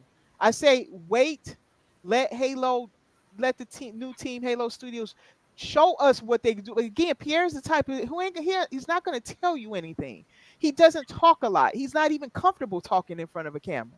He likes to do and let his work show you what he's capable of. And I say this, that Pierre Heinz has worked on Halo for the better part of his whole career. So I think he's the best candidate I can think of right now that should be able to lead it. So I don't know. That's where I stand on that. I say the jury is out on that. Does she look like she fits that? Sure. But that, what I just described to you, plus the fact that Microsoft completely dissolved their DEI, whatever they had, office, or it was something they had that was DEI that influenced all the games and stuff. They got rid of them. Yeah. They fired every last one of them. That's the thing a lot of people won't talk about. Or they don't know Microsoft well enough. Because I get a lot of flack, right? Because of the content that I put out, right? And the stuff that I share. Because I'm very anti-DEI. Yeah, right? Same. Yeah. And the reason why I'm that way is because I've experienced diversity. Right. And when people talk about diversity, it's not what they think it is. And I'm not saying that it's bad, right? But they speak as people that never experienced diversity. Exactly. Right? And that's why are diverse people, and that's how we know. Yes. Oh yeah. And then when you watch a video like this, right? Of course. Mm-hmm. I mean, if you're towing that line just by watching this video alone, right? Hypocrisy. Right. It's plain hypocrisy. The reason I don't do this with Microsoft because Microsoft is one of these companies. I think they're white knights, right? They're white knighting. Right. And what I mean by that, not in a really bad way, but like they'll defend and stand up and give you that space, right? But they don't go that level that other companies. And yes, I'm talking about you, Disney. Right? Yeah. And they don't do it to an extent like Disney does and run entire properties into the ground and bastardize their properties, destroy their fan base, become toxic towards their fan base. And this is why you see on the other side people pushing back so hard. Mm-hmm. If you guys are Halo guys, if you guys are Microsoft, look, if you bleed green, you should be able to wrap your mind around all this kind of stuff and how Microsoft does things. Okay? They're a big corporation. I honestly believe they believe in those kind of things. But like Dea was saying, they had rounds of layoffs, right? And then there was no real details. And then me and Dea can kind of sit here and surmise why. Right. Right. Why they weren't, right? Because how bad would it look if you're firing a lot of people that's supposed to be that, right? Yeah. holders of everything that's diversity. But a lot of these companies are finding out. And look, Microsoft to me is a company that has the best of intentions. But reality kicked in. It did. Right? You can be diverse as possible. If you can't handle the job, this is what a lot of people are finding out with the STEM thing, right? They're trying to push people into STEM, and then people go into STEM and they realize they don't like it. Yeah. Right? My daughter's experience with STEM was rough because she's more artistic. She wants to go into arts. When she was going out for scholarships or programs, everybody she talked to was trying to take her out of that to put her in and tell her, you should go to STEM. Right. And in an irritating way, it's like, no, but I want to do art. Oh, you should do art in STEM. And which tells you these people don't know. It's just like, you just need to be in STEM. You're a woman. You just need to be in STEM. You're a woman. You just need to be in STEM. So that's the other side that never gets talked about. And so when you see again what Microsoft does, right? And again, the video shows. And I'm not saying, look, I don't care if it's all white people. Right? I don't either. Yeah. I will care if the hit detection's off. I will care if there's some float. I will care if my connection sucks and you're $3 trillion company. That's the things that bother me. Right. Exactly. Right. Right. It's just like, it's like you guys went over to UE5, right? Unreal Engine. Right. You guys go over there. You guys are happy to be here. But you're not delivering. So what's the problem? Right. Exactly. That's all that matters to me. Whatever color, like, look, dude, if there's Hawaiian guy there, I'd be like, okay, that's fine, bro. I'll be like, yeah. Why is that? That's not going to make your gaming experience any better. I mean, at the end of the day, he needs to know what he's doing, right? Yeah, like I get this all the time. Like Jason Momoa is a popular guy, right? Mm-hmm. And then people will be like, oh yeah, you messed up because he's from Hawaii. I'm like, nah, dude, because he played Roland Dex. He played Roland Dex in my favorite Stargate series, which is Atlantis. Right. In fact, back then, he played a character, and I tell people all the time the reason why he's likable is not because of his race. He's likable because he's the average dude, bro. Yes, it's his personality. Yeah. In fact, like most Hawaiians don't act like him. Right. Oh, okay. I mean, I'm not saying we're not friendly, but you can tell he like grew up in the mainland. Are you grumpy pusses? Are you like a grumpy puss? Are you guys like that, like New Yorkers or something? No. So it's just that the culture here has changed so much, right? And okay. A lot of Hawaiians like find themselves odd man out, right? Because technically our race is disappearing. Right. Yeah. But if you grow up like Jason did, right? With both sides, like he's come to Hawaii, that's why he does the Hawaiian stuff. So, like he gets into the causes and stuff like that. Right. Yeah. But at the end of the day, he's likable, right? Like he's like drinking a beer. Like one of the best interviews that he said that people was giving him a hard time because his Aquaman body disappeared. And he was being interviewed about it. He looked in the camera and goes, "The only time I pick up a weight if somebody pays me to do it." Oh wow! Because he's an outdoor guy. Yeah. He likes throwing axes around. He does like he has that way about him. So even though we're of the same culture, we're very different people. You see what I'm saying? Mm-hmm. I guess that's my point in this whole kind of stuff. You can look at everybody in this video, but you don't really know them. No, you don't. We don't know any of these people. Like, I don't know anything about this girl, but from the little I know about her, I'm not gonna lie, guys. I could be wrong, and if I'm wrong, I'll say I'm wrong. It's not about me being right or wrong, but she just looks like how I'm talking with Dea right now, like rocking out with Dea. I feel like I would be able to rock out with this girl. Right. What she said is nothing wrong. I mean, I'm with her actually on what she just said here. So yeah. Perfect. Like I feel we could be. She looked like a person that's kind of cultured as well. So like if I was hanging out with her, like I don't know if they're in Seattle, but like I could say, hey, you want to go grab some noodles or some wontons? She'd be like, yeah, I love wontons. And then we'd be sitting there talking about Halo all night. Right. Right. Now again, I could be wrong. I don't know, but I also don't know if she's like what everybody's saying she like. We don't know that, but even let's say she was. Yeah. Do you actually think that Microsoft will let this one woman, if after they got rid of their whole DEI department, they fired every one of them people? You think they're going to let this one woman, for their flagship franchise, derail that franchise by inserting her agenda, which can turn some people off of the franchise as it is, and that wouldn't be good for the new Halo studios? You think they would actually do that? That's the question that you need to answer. Right. And for a lot of you guys that want to be curious about it, at the end of the day, dude, Microsoft will be Microsoft. They're not going to get rid of their Pride Month. No, they're not going to do that. Yeah. Like every other corporation, right? It's just ingrained in these companies. Yeah. Do it, right? It makes them feel good. Well, yada, whatever. Yeah, to them, it's like charity outreach and stuff. They're just not going to do it. They're going to keep doing it. As much as I wish they would do it in such a way. Well, they're smart. They ain't gonna like if they customers in Saudi Arabia or something like that. They ain't gonna see the Pride stuff. Right, and that's I'm glad you said that there because that's the hypocrisy I'm always talking about. This is hypocrisy. Yeah. The problem I would have with Microsoft is as soon as they put that rainbow out there, then I take my little scripture that has the rainbow, and then I put my the flood and what the rainbow really stands for. And then I put that on my profile. Now, if Microsoft bans me. Okay. That's when we have a problem. Yeah. That's when you banning me for that, but just like Coke. Did you see the Coke commercial? What happened with Coke? Yeah. No. You know how you can put a name on the Coke can? Oh, I didn't know that. Yeah. Yeah. So people was putting names, and this one guy, I guess he's like, okay, well, he wanted to put Jesus, so he put Jesus on there, and it wouldn't let him do it. Wow. Right, and then he was kind of like, oh, that's weird. So you know what he put next? Mm-hmm. He put like Satan. But they let it That was perfectly fine. Wow. Well, they letting you know. They letting you know there. Right. And so that's what I'm talking about, guys. Microsoft, as long as I've been a member of Xbox or been a Microsoft, I mean, I've never had that problem with them. This is why I can rock out with them. Now, if things turn, like you were saying earlier, it is what it is, then we'll deal with it then. Then we'll deal with it, right. I think people are jumping the gun on this one. They're just judging by appearances. Yeah. And I just say, wait and see. And also, is Pierre Heinz the type of person who will let all of that stuff derail the game? We'll see. We shall see. Yeah. I mean, look, there's a lot of stuff going on. That's why some people are hypersensitive. It was just like 7, 8, even 10 years ago. It was on the other side of the pendulum. The pendulum swung the other way. Now it's coming back. This is why these type of movements, man. You need balance when it comes to.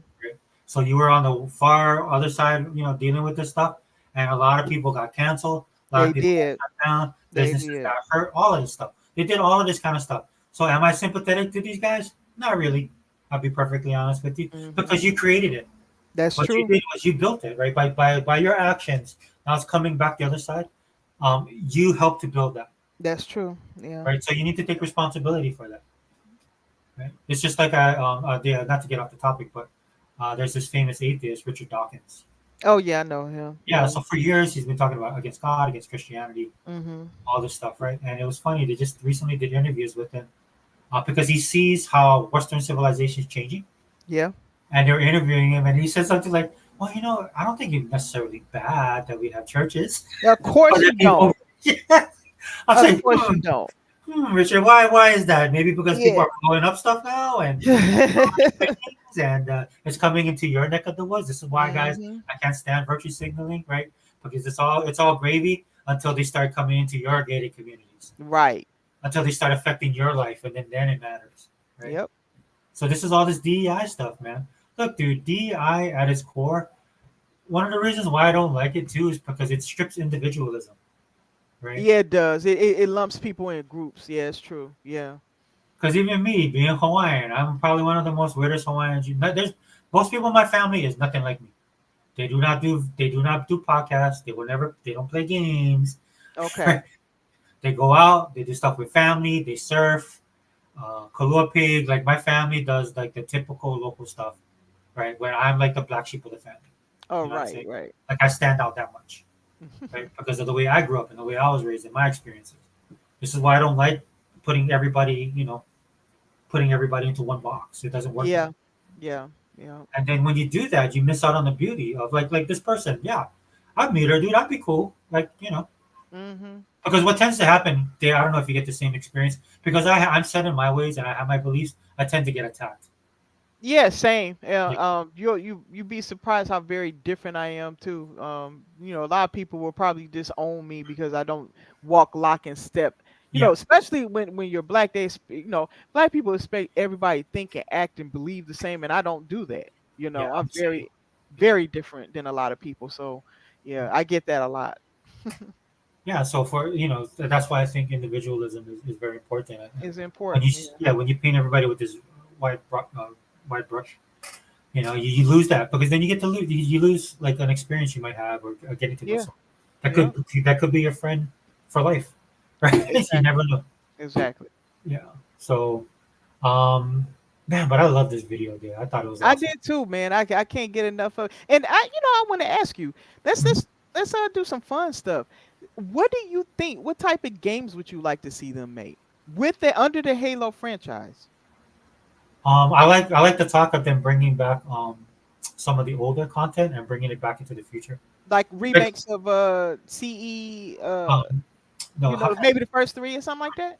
No, I mean if they would do that, I'll be fine. But I was thinking more of the lines of like stories untold. Oh, okay. Yep. Because I would like I like them to explore ODST more. Me too. ODST, absolutely. Yeah, and then because that's the thing I loved about my gosh, Halo 4. No, 5. 5 was with Locke, right? Yes, 5. We did 4 with the Forerunners and all that stuff. But Halo 5 I like because I like the fact that you got, like you were talking about earlier, there was a natural progression within the UNSC. And so you had guys like Buck, and then you had the new gun Locke.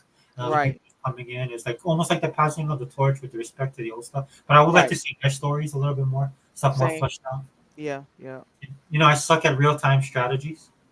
I'm really not good at it, but because the way Halo is, they had that great story. But what's the character name? The big the brute. What was his name? Atrax. Atrax, right? And so if you watch the videos, like if you the cutscenes, which is tremendous, they were so awesome. The cutscenes for the story for the game. Right. I would like them to explore more of that. Like there's a bunch of lore that's there's just a lot of lore. Yeah. I'd love to see a game with Sergeant Johnson.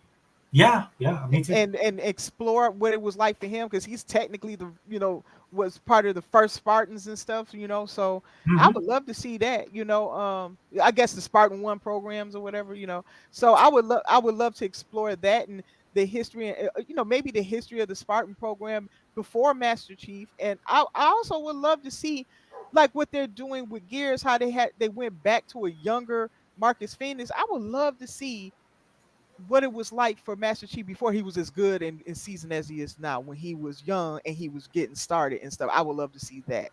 Now, it's my understanding that aren't they supposed to be working on TV shows as well? I don't know. I don't know. I don't know. Uh-oh. Hey, Mr. Kima. Kima. What's up, bro? Mr. Kima be putting out all the info, man, on X. Does he? Oh man, I'm not on X. I didn't know. You active on X, huh, Kima? Oh yeah. He keep everybody in check. Awesome. You need people like that in this Xbox community, quote unquote, Xbox community, man. But yeah, dude, these dudes need to do it. They trash. I'm sorry. Yeah. Well, I also want to issue this out to the chat. What kind of games would you guys like to see under the Halo franchise? What would it be? What would it look like? What would you like to see them do? Is there a particular story you like to see play out? This is actually opened up. It's opened up all these possibilities that before it was stagnant. It was not really exploring the world. It's like it was so small because all you saw is what Master Chief is doing, and what he does is important because he's the savior of humanity. But you want to see the people around him and the stories that are taking place around him, because in any story of war, there's not just one person, but there's many people that help make that war what it is, both good and bad. And so, I would love to see that, There's a lot they can do. A lot. I mean, it kind of touched a little bit on some of the history right in the series. They have, yeah. Yeah, they have. They not that you play through a lot of it, but they do cover it. You know what I'm saying? So you get a lot more information in the other materials, I think. That's one thing I don't like about stuff that's produced now, though, is because it feels like they're trying to cram everything all at once. Yeah. Whereas I want to experience things, but I understand the economics of it, the attention span of people nowadays. Right. The actual fans of things nowadays, right? There's a lot of people that say they're fans, but not really. Right. Because the time, because to be a fan, you have to know things and you have to invest time. Yeah. Into it, right? So I don't know. I think the sky's the limit. I hope they do that. Develop more stories, take their time, actually cultivate the worlds. Yes, that's what I want. I want more lore to come up, and I'm okay. Look, this is what I want to see. Okay, I'm going to tell you what I'm hoping that they do. I hope that they continue Master Chief's story, but that's one branch of what they do, and then they explore other branches. So like maybe one story deals with the ODST. It could take place with different stories, different people, whatever, but it never touches on Master Chief. That's just that branch of what they produce in those type of stories. But at the same time, the Master Chief story is still going on. You don't have to take that away or take him out so that people are forgetting about him. You're still making stuff there, but guess what? Now you're making the ODST or something else on top of that. That's what I want to see. I want to see different branches of these stories. If you want to have a Locke story, follow different Spartan groups. There's more Spartans. There's not just the Spartan 2s, right? So I would love to see stories that center around who. A main character maybe in the Spartan 3s. I mean, it would be interesting to see these stories play out, Yeah, and it doesn't have to be all feel good. You can go different type of, you can work different type of genres. Exactly. And some of these stories are dark. Like in my opinion, the Spartan 3s was done like horrible. It was done dirty. And I would love to, and then, you know, it won't always paint a good light with the military and everything. I just, that's what I want. I want to see that stuff fleshed out. Yeah, you know, because sometimes in a lot of these, you know, some of the most epic stories told, right? Choices are made, right? Things happen, right? Yeah. So that's, then, you know, like, I don't know if you ever watched Stargate Atlantis. I watched Stargate back in the day. Yeah. Yeah, so the way that they went through the processes of how they had to grasp new tech, there's like the new gate, there's the new forms of technology, and the way they had to grapple and grasp with it, and then how they were able to incorporate it and make it their own. And meanwhile, there's all these different type of personal stories going on. Right, exactly. Right, and that's what I look for. This is why, again, guys, I know I'm beating a dead horse, but this is why I kind of gravitate to productions that are done overseas now, because they still do those kind of things. They do. They build out all their characters. They take the time to, you know, you don't spend time with just one person only. You know. Yeah, some of them have multiple storylines. Yep. They all tie back in, or not. They don't have to, right? And that's why when you look at them, there's the feeling I get when we watch this video. You see that these guys are ready to prove themselves. They're hungry, and they want to put their mark. And you know, I'm here for the ride. Definitely. And I got to say that I'm happy now that Halo Studios doesn't have to be a tech company on top of a gaming company. They can just be a gaming company now. Yeah, but again, I'm gonna rant. You guys know, you know what this is all about, right? I feel bad for 343 Studios. My personal opinion. Yeah, you can agree with me if not. Yeah. But I mean, there's just a lot of stuff working against them. It was for Xbox One. I've talked about this ad nauseum on my channel. But we all know, dude, if you bleed green, you know the tax, right? You know that where all the other companies are, Microsoft is held back. You know, they start off at a different starting point. Exactly. This stuff, dude. A lot of hate, unwarranted hate. I see some of these dudes talking about that in their perspective, like these influencers, in their perspective of what they do on their channel, right? They're perfectly fine with all this kind of stuff, but you can't tell me anything about it. I'm sorry. Right, and I understand that you guys are, you know, they're more touch and go. Yeah. But these are the people, like, again, you can listen to anybody. Anybody can say what they want. People are entitled to their opinion now. But if you're on the Xbox side, you shouldn't be really listening to these guys. No. Or if you ever cared about the health of Xbox, these people are not. Look, I'm going to tell you, some of these Halo YouTube sites, too, do not look at them. Yeah. All they do is Halo hate. I've never seen anything like it. Yet they scream to the rooftops that they fans of Halo. No, they're not. They use Halo hate to make money off of YouTube while at the same time playing Halo. I think they like playing Halo, but they also use Halo to make money off of Halo hate. And I don't understand.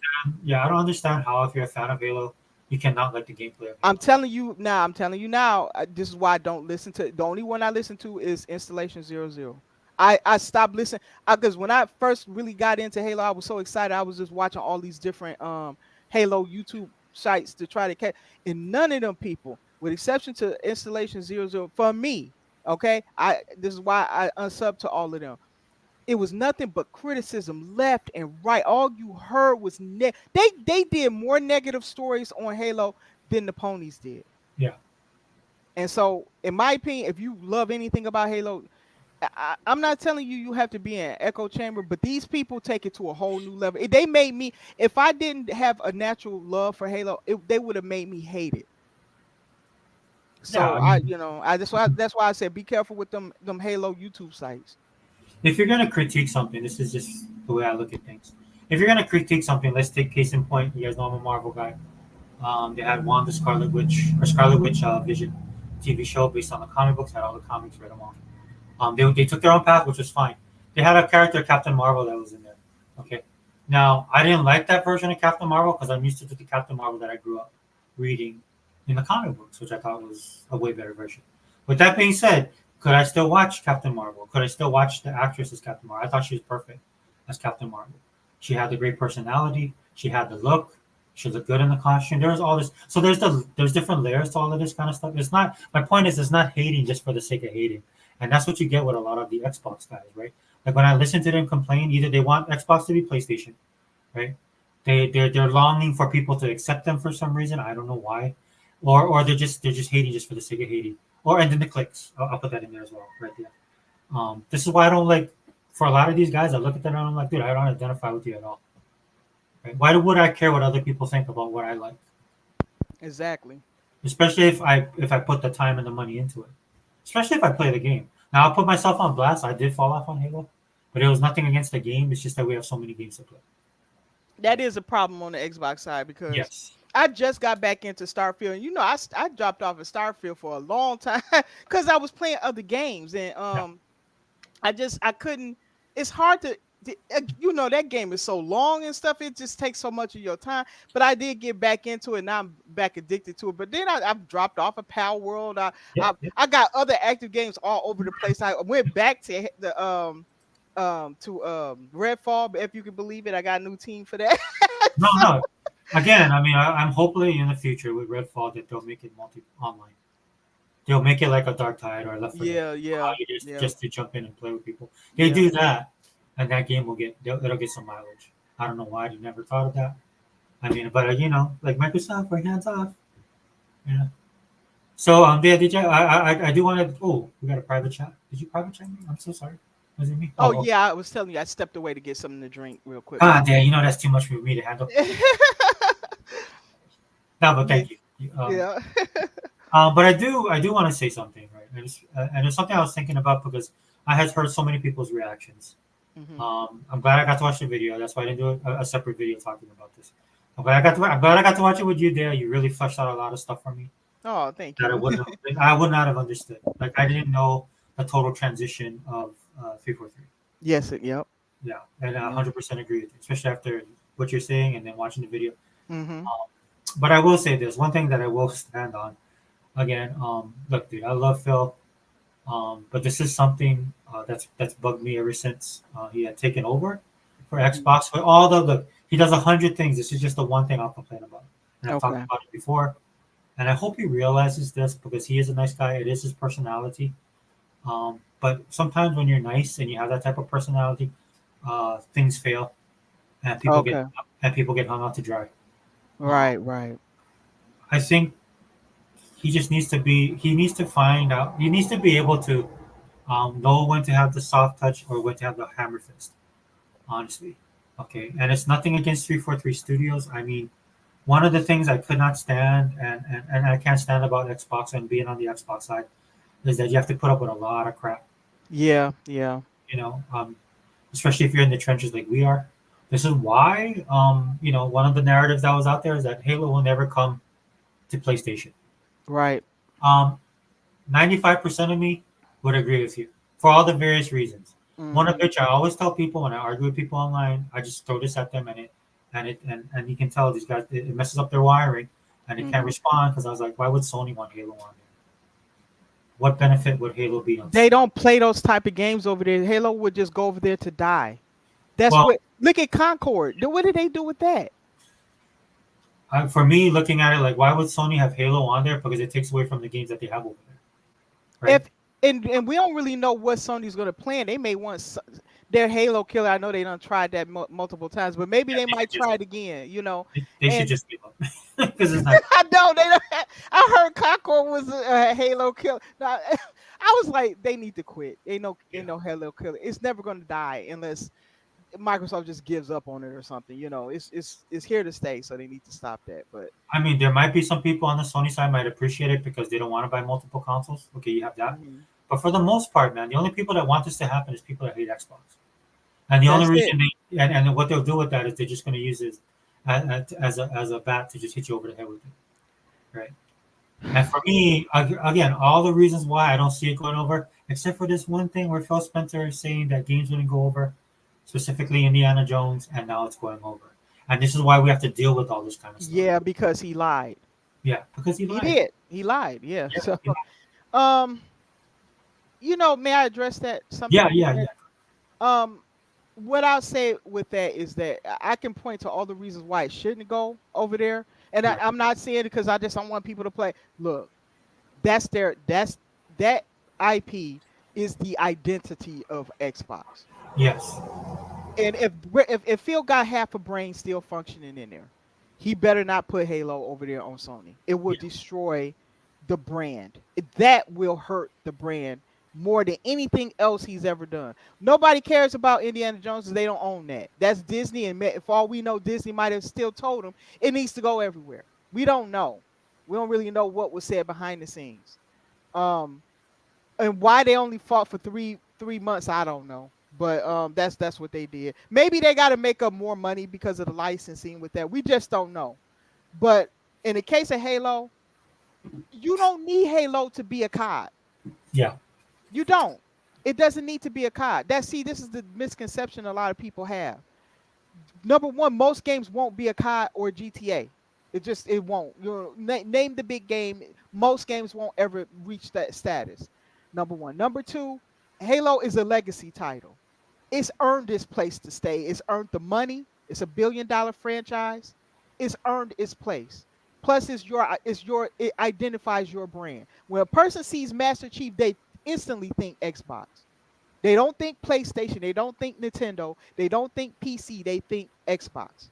You have to protect your brand. If you don't understand that, you don't need to be in gaming. I don't care if it's Phil or anybody else.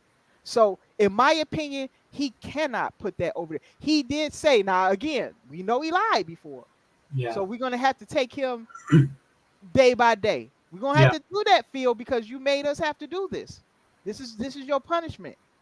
But we're gonna have to watch you like hawks now. Make sure you keep into what you say, and that you're not being careless with the brand. You can't do that. We don't want the destruction of the Xbox brand. We don't want that. It's watered down to where it doesn't even stand out as anything anymore.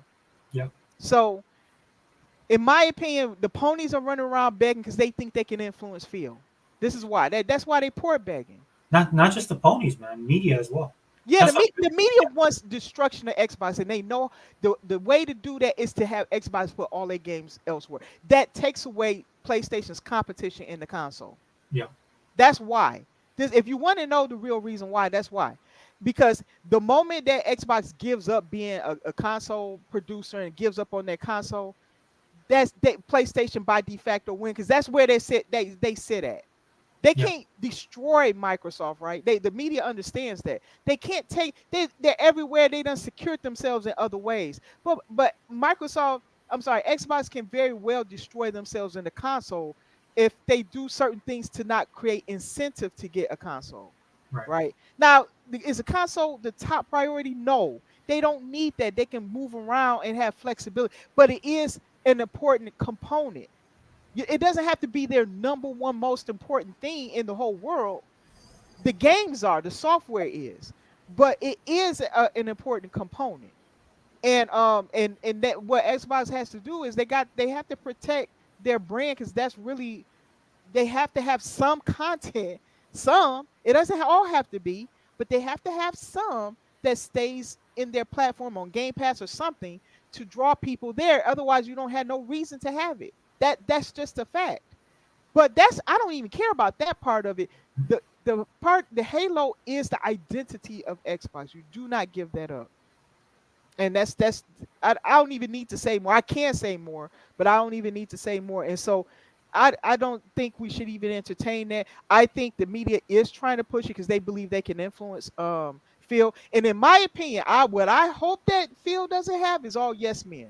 He needs somebody to challenge him, and I hope is Booty or Bond or something. Somebody needs to be that check in that group, because if they're not, then that doesn't bode well. I don't care what side a person is on. Yeah. So we're gonna see if they have those checks and balances, but everybody needs that. Yeah, because the thing you gotta find out really quickly, just to add to what you said there, the worst thing you can do with people that are your fans, well, your consumers, but more importantly your fans, is apathy. Apathy is the worst thing that you can see within your fan base, right? Because what apathy does is once a person walks away, they're done. They're done. You ain't getting. I don't care. I don't care what you do. I don't care how much money you spend. I don't care how far back you go, right? It won't matter, because once people are done, they're done. They're gonna walk away. And when they become apathetic, they have no care. They won't care at one way or another, right? Yeah. All of that goodwill, everything that you built is gone. It's gone for good. Yep. Okay. So please keep that in mind. Just really quickly again, This is why, if you guys are gonna, if Xbox, if you guys are gonna, Microsoft, if you guys are gonna do anything, I know you guys don't like to do this, but you might as well just go the nuclear option. Because all the stuff that you want everything that you want Xbox to thrive, or your business to thrive, and to be a part of the industry, you can do that without Sony. Okay, you don't need Sony. Again, we was talking about this earlier, right? I put an article out on X for Sega, because you guys know I'm a huge Sega fan, so I still follow Sega, and they released an article saying, "Don't worry, PlayStation, we won't. What they're gonna do is they're gonna keep their games at a level so where I can play on the PlayStation 4." Right, which is literally holding the industry back. Yeah, and that's what I wrote. I was like, of all the talk of Xbox holding the industry back, the real ones holding it back is Sony, because they don't have the money, right? They don't have the tech, right? They don't have the ability to lead this industry forward. You guys do, right? They and do. And I don't know why it's so hard for you to realize that you guys should just go ahead and do what you need to do and take the lead and impose by your will upon the gaming industry how the gaming industry is going to move forward in the next 20-25 years. I'm going to tell you why they're not going to do that, though. They're not going to do it because they need to have it look like they have competition. They know that Sony is no competition. Everybody knows it. Anybody, other than the ponies who's deluding themselves every day, everybody else knows it, right? So they've already left them behind. And at any moment, if Microsoft wanted to play that exclusive game, they destroy Sony in overnight. It wouldn't even last. They wouldn't even last, in my opinion, a month. If they played that same exclusivity deal, right? They wouldn't last a month. Could Sony ever outbid Microsoft if they really wanted to play that game? It's so many ways that Microsoft could deal with Sony, but they're not going to do it. They want Sony to just be a placeholder there, so they can just say, well, they got some competition. I think like Sony and Nintendo has a spot, right? Yeah. Oh yeah, Nintendo. They're more willing to work with Nintendo. They don't want to bump heads with Nintendo. They like Nintendo, but they shouldn't be the spot. You should be the spot. Right. Now, one thing that Hebot said that stuck with me. We talked about this is perception. Right. Because perception at the end of the day, that's what's killing you guys right now. That is what is killing Xbox. And the media is making sure that they don't change it around either. And even gamers. Because it's a default at this point. It is. That's all they know. And then they just fall back to that. Yeah. Oh, now it's back to Microsoft. Xbox has no game again. What? Yeah. I thought we was done with these narratives, but these narratives keep coming back and cycling back around again. Yeah, because you guys won't put your foot down, and you guys won't end it. Because look, when you're sitting on the top of Mount Olympus, as you guys can do, right? There's the rest of us down at the bottom, right? Yeah. And we see this happening all the time. And where I have a problem with is when it affects me and my gameplay. A person who owns over 700 digital games, on top of how many? I think I have like 200 or 300 physical games still. Oh yeah, you definitely hardcore. I have like 6 different consoles that you guys make. I have over 20 controllers that you make. Some of them multiple, because of the way I consume my stuff. Right? That's what I have. And sometimes, and what you guys don't realize is that we're the ones on the bottom, and everybody wants to see everybody. And people do this, right? Oh, console war is silly. Console war is dumb. Until they play the console war. Exactly. Right? Yeah. Right. So take your rightful place. You're already there, right? And then it will save you. It will save you what happened to 343. It will save you to have what happens to some of the people that was with you guys, right? That fell to the wayside, right? Because I understand. Look, you're a big corporation. You want to do what's right. You want to be the good guy. I would prefer, like, look, dude, you're the Superman. You're Superman. But at some point in time, dude, even Batman told Superman, "I was like, look, we got to put our foot down because this isn't going to work. This Boy Scout goody two shoe stuff, right there, it's a weakness now. It is, yeah. Because your enemies are using it against you. I know people are like, that's kind of harsh to say. They're your enemies. These are not your friends, bro. Right? If you have friends like these, then you wouldn't need enemies. Right? Yeah, heck yeah. They do not. I'll just be honest with you guys. They do not like you. You guys are nice. They don't like you. They don't like anything about you. They don't like what you make. They don't like what you sell. They don't like anything you do, right? Then you have us, those that do like your stuff, that do buy your stuff, right? And then we see you doing all these kind of things, and we're like, come on, man, throw us a bone or do something. You know what I'm saying? So that's my little rant, dude. Again, nothing, dude. This is just one thing that bugs me out of the millions of things that Phil does right. In my opinion, Sarah does no wrong. So I am I'm a Sarah fanboy. I'm a stan. I am. I like her too. Yeah. Yeah. I think she's far more. She's able to accomplish a lot, and she doesn't go that super nice route. That she's professional, but she doesn't go that. I'm a target kind of beat up type of target the way Phil does. I just don't.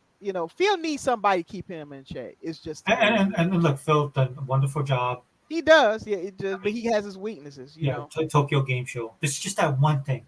If we could just have one thing, right? Like Matt Booty has it. Sarah is a powerhouse, right? And she's very good. It's a combination of intelligence and personality, and that's very dangerous. That's why I think she's the future. Yes. Moving forward, once Phil decides to step aside, and I'm not saying I want him to step aside. Phil, just come on, man. I know, but again, not to take away from your body of work. You've done an amazing job. I'm not hating on you. Please don't take it that way. What you did at Tokyo Game Show was absolutely stellar. You and the crew, and you had you had that sly grin that I love to see, right? Because I see what you're doing. What you're doing in Asia, the same thing you did here. And then even though that's going to take a while, it's like in Remember the Titans, right? When they asked Denzel Washington's character, the coach is like, you only got 3 plays? And he's like, it's just like Novocaine. Right? Give it some time and to start working his way in. And I know that's what you guys like to do. It gives me hope because I understand it because you guys are so rich. Let's just be honest. You guys have mounds of money. And so you can do that. But at some point in time, I would like you to be a little bit more forceful. Yeah. And protect your people, protect your brand, protect your consumers and fans. But at the end of the day, man, I mean, it is a business. So yeah. Okay, so I got that off my chest. But great job on Tokyo Game Show. I'm looking forward to what we're going to see next year. I'm seeing some stuff now being dropped. Trailers that are being dropped. I mean, these guys are doing this. Like I said, they're doing the same thing that we did with ID at Xbox, right? Right. This is the ID at Xbox Asia edition, right? Like Sarah said, 1,400. 1,400. So we're just going to get inundated with even more. That's crazy, man. I like, goodness, that's a lot. Yeah. And that doesn't mean they're all in Japan either. They could be from South Korea, China. Yeah, don't trust me. You guys know how much I love Japan, but that's not the goal here. I want Morocco. Yeah. I want to go. So India, yeah, exactly, yeah. Every little province in China that Tencent can't buy. Yeah, right. Yeah, gosh. I hope they don't get Ubisoft. I hope. I think they will. Yeah.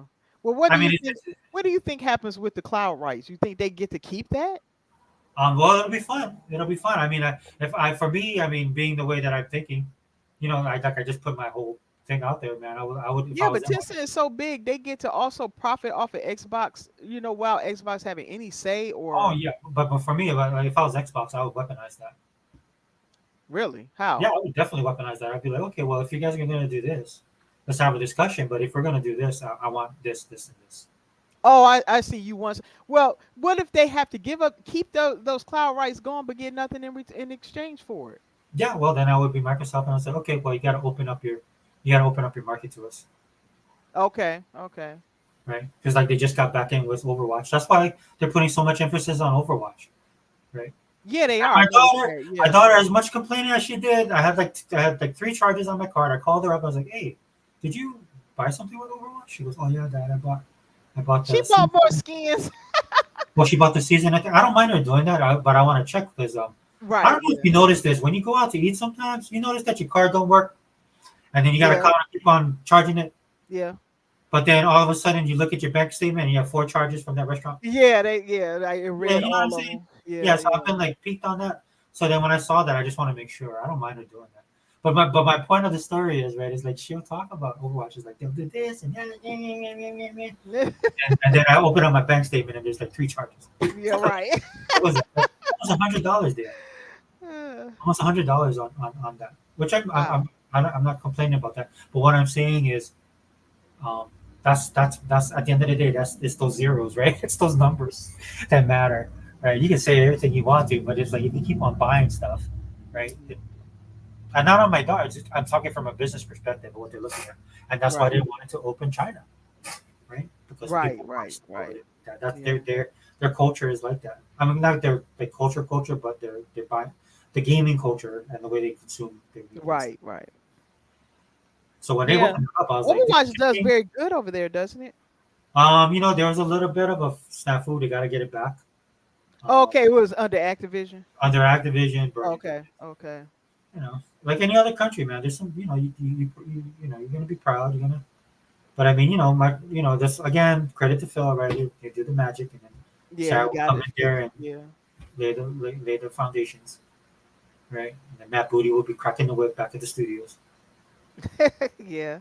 Like I was telling my daughter, I was playing and I kind of was complaining, but it was also pretty good because there were so many people. Because Overwatch 2 is now in Game Pass. Yeah, I noticed. Yeah, that's good. I noticed because I was playing with people. I'm like, man, you guys are trash. They were really bad, dude. I like to play big characters. They was newbies. I'm trash. I'm not good. I'm like below 40. I'm below average. Okay. These guys was worse than me. And what it was is they're drawn to the game because of the characters and the look. But it's a beautiful artwork that they do with the characters and the design. They do really, really good. I want to see a campaign, darn it. Give me an Overwatch campaign. Well, okay, so I was telling my daughter, we were talking about this, and I said to my daughter, I was like, dude, I'm gonna write them. Right? Because after that experience, okay, yeah, like I said, I play a tank. So what does tanks need? What do I need as a tank? I need to be healed. Okay. Yeah, basically support. Yeah. I need support. Yeah. But a lot of these guys are playing it because they love the cartoony, they love the art, they love buying the skins, they like they're into it. Unfortunately, they don't know how to play shooters. You can tell from the okay, so that could bring them into the franchise without them having to go to the shooter, the competitive. Because I was playing in one match and this one guy had his headphones on. And he goes like this. He goes, at any point in time, is any of our healers going to heal me and I was using a Malga. Is anybody going to heal me and Malga, or you guys are just going to stay back there? What are we doing here? In a nice way, right? But I'm pretty sure he understands too. Mm-hmm. But what it is you add in a Redfall. Redfall's a bad, but like it's like Redfall. This is why I say Redfall needs a Left 4 Dead. They need that component where you can just team up and jump in, right? Because what sells Redfall is the character. Yeah, that the problem I have. You're right. You can't just jump in at any time. No. You have to start together. Yeah, you have to stay like.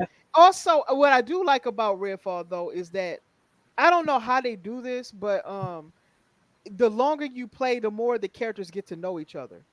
Yes, yeah. So like they start off as associates. They don't. You can tell by the dialogue changes and develops as it goes. That's really cool. I've never seen that in a game before. Well, you can keep that. You can keep that. That's fine. But they do need that mode. I think if they put a mode like that, well, maybe it's a little bit too far gone. I don't think so. I think if they put that mode in for Redfall, I think they could do it. I think they don't need Arcane to do that. Well, we still have Arcane. We just don't have Arcane Austin. But yeah, they could do that, But I think like people would appreciate it because it is a game.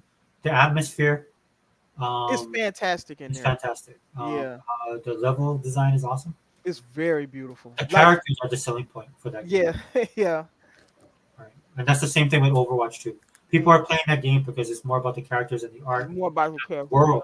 Yeah, the world. So you give them something where they can play together. Like Left 4 Dead, like Killing Floor. Not like the content, but you know what I'm saying? Those type of games where you I know what you mean. Cooperative shooters, yeah.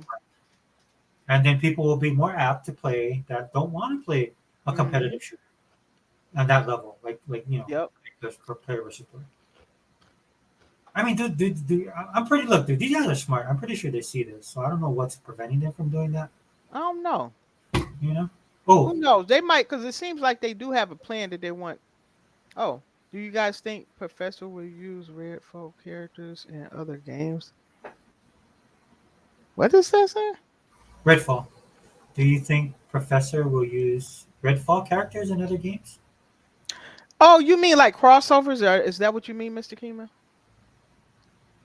Let me know if that's what you mean. Yeah, let us know. But if you just I think in Overwatch, I think, oh man, those characters would work really well in there. Like if they brought the Redfall characters over there to Overwatch, that would work really well over there. You just bring the skins. Yeah, just do skins. Yeah. Do you know that they had Transformers? Yeah, that was cool. I like the Bumblebee. Yeah, I liked it until I didn't know about it. Yeah.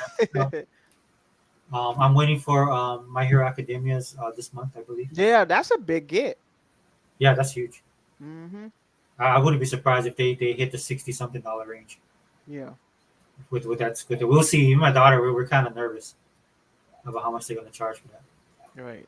But what did he say? Bethesda.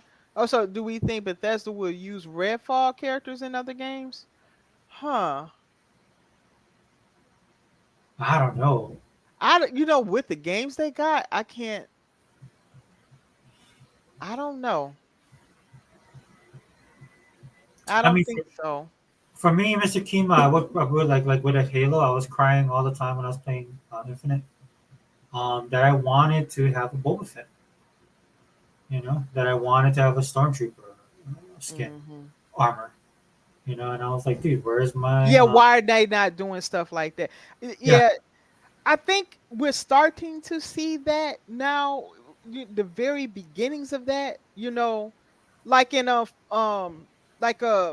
oh God, what was it? It was Call of Duty was using Fallout skins and stuff. We're just now starting to see that. So I hope Mr. Kim could be onto some. And look, I could care less of how popular the game was or not. I think Xbox should leverage all their characters, all their games. Why not? Yeah. So just make them.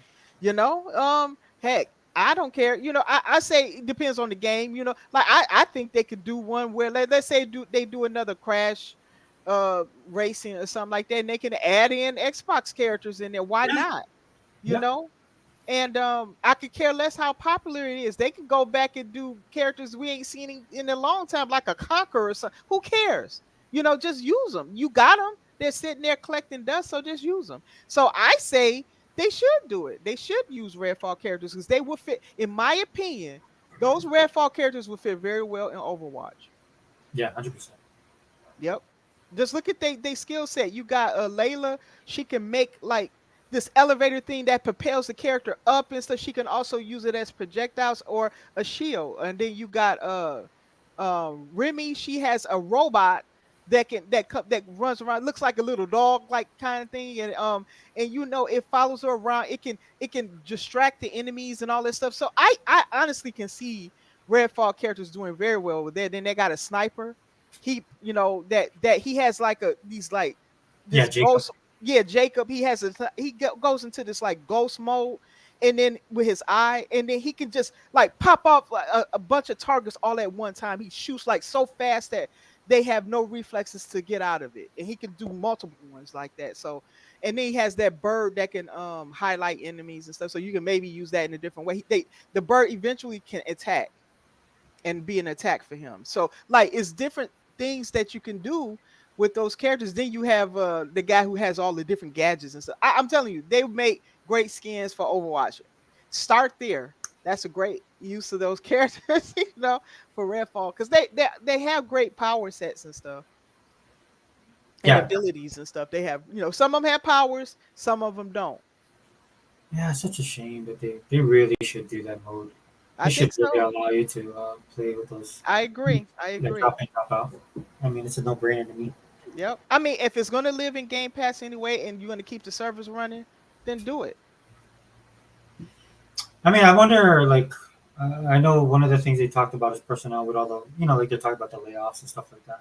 Mm-hmm. But for me, there's a lot of reasons why you could have been laid off. Okay. I mean, we talked about a little bit earlier the DI stuff, but there's also the contracting aspect of it. Hopefully, hopefully the economy gets better. If the economy gets better, that's a big thing that's dragging things down that people never talk about. You're the only person I know who talks about the economy. Yeah, just because it drives me nuts. You know what I'm saying, dude? Yeah. Like what was I watching? Like I forgot what movie it was, but somebody was saying something to the character, and the character looked at him and goes, "Well, there's poor folk in this world." Like trying to get his point across, because the dude was totally oblivious. Yeah. And I'm like, yeah, dude, there's people right now debating whether to, buy groceries right That's now. true. Pay a bill. You know. Yeah. It's gotten bad. You know, people getting hit with hurricanes and stuff. It's crazy. Yeah, and losing everything. So they got to start from scratch in this economy. Yeah, and then yeah, and this is why, you know, and a lot of you guys, this is why I can't stand a lot of these influencers. Well, because, you know, Microsoft has no game. No, maybe it's because people broke. Yeah, thank you, guys. Nobody ever talks about that, though. I don't get that. There's a reason why Microsoft raised the price of Game Pass, right? Because what happens is it's not just Game Pass. Yeah. It's who they're competing against, and they raised their prices. They did, and look, people are willing to pay $700 with everything else with it, $800 for their console, and that, you know, just so it can be caught up to the Series X, really. And Microsoft can't ask for more. See, that's the problem. Yeah. Say Sony is dragging everything else up with it. Yeah. Again, narrative, right, and perception, and perspective, perception.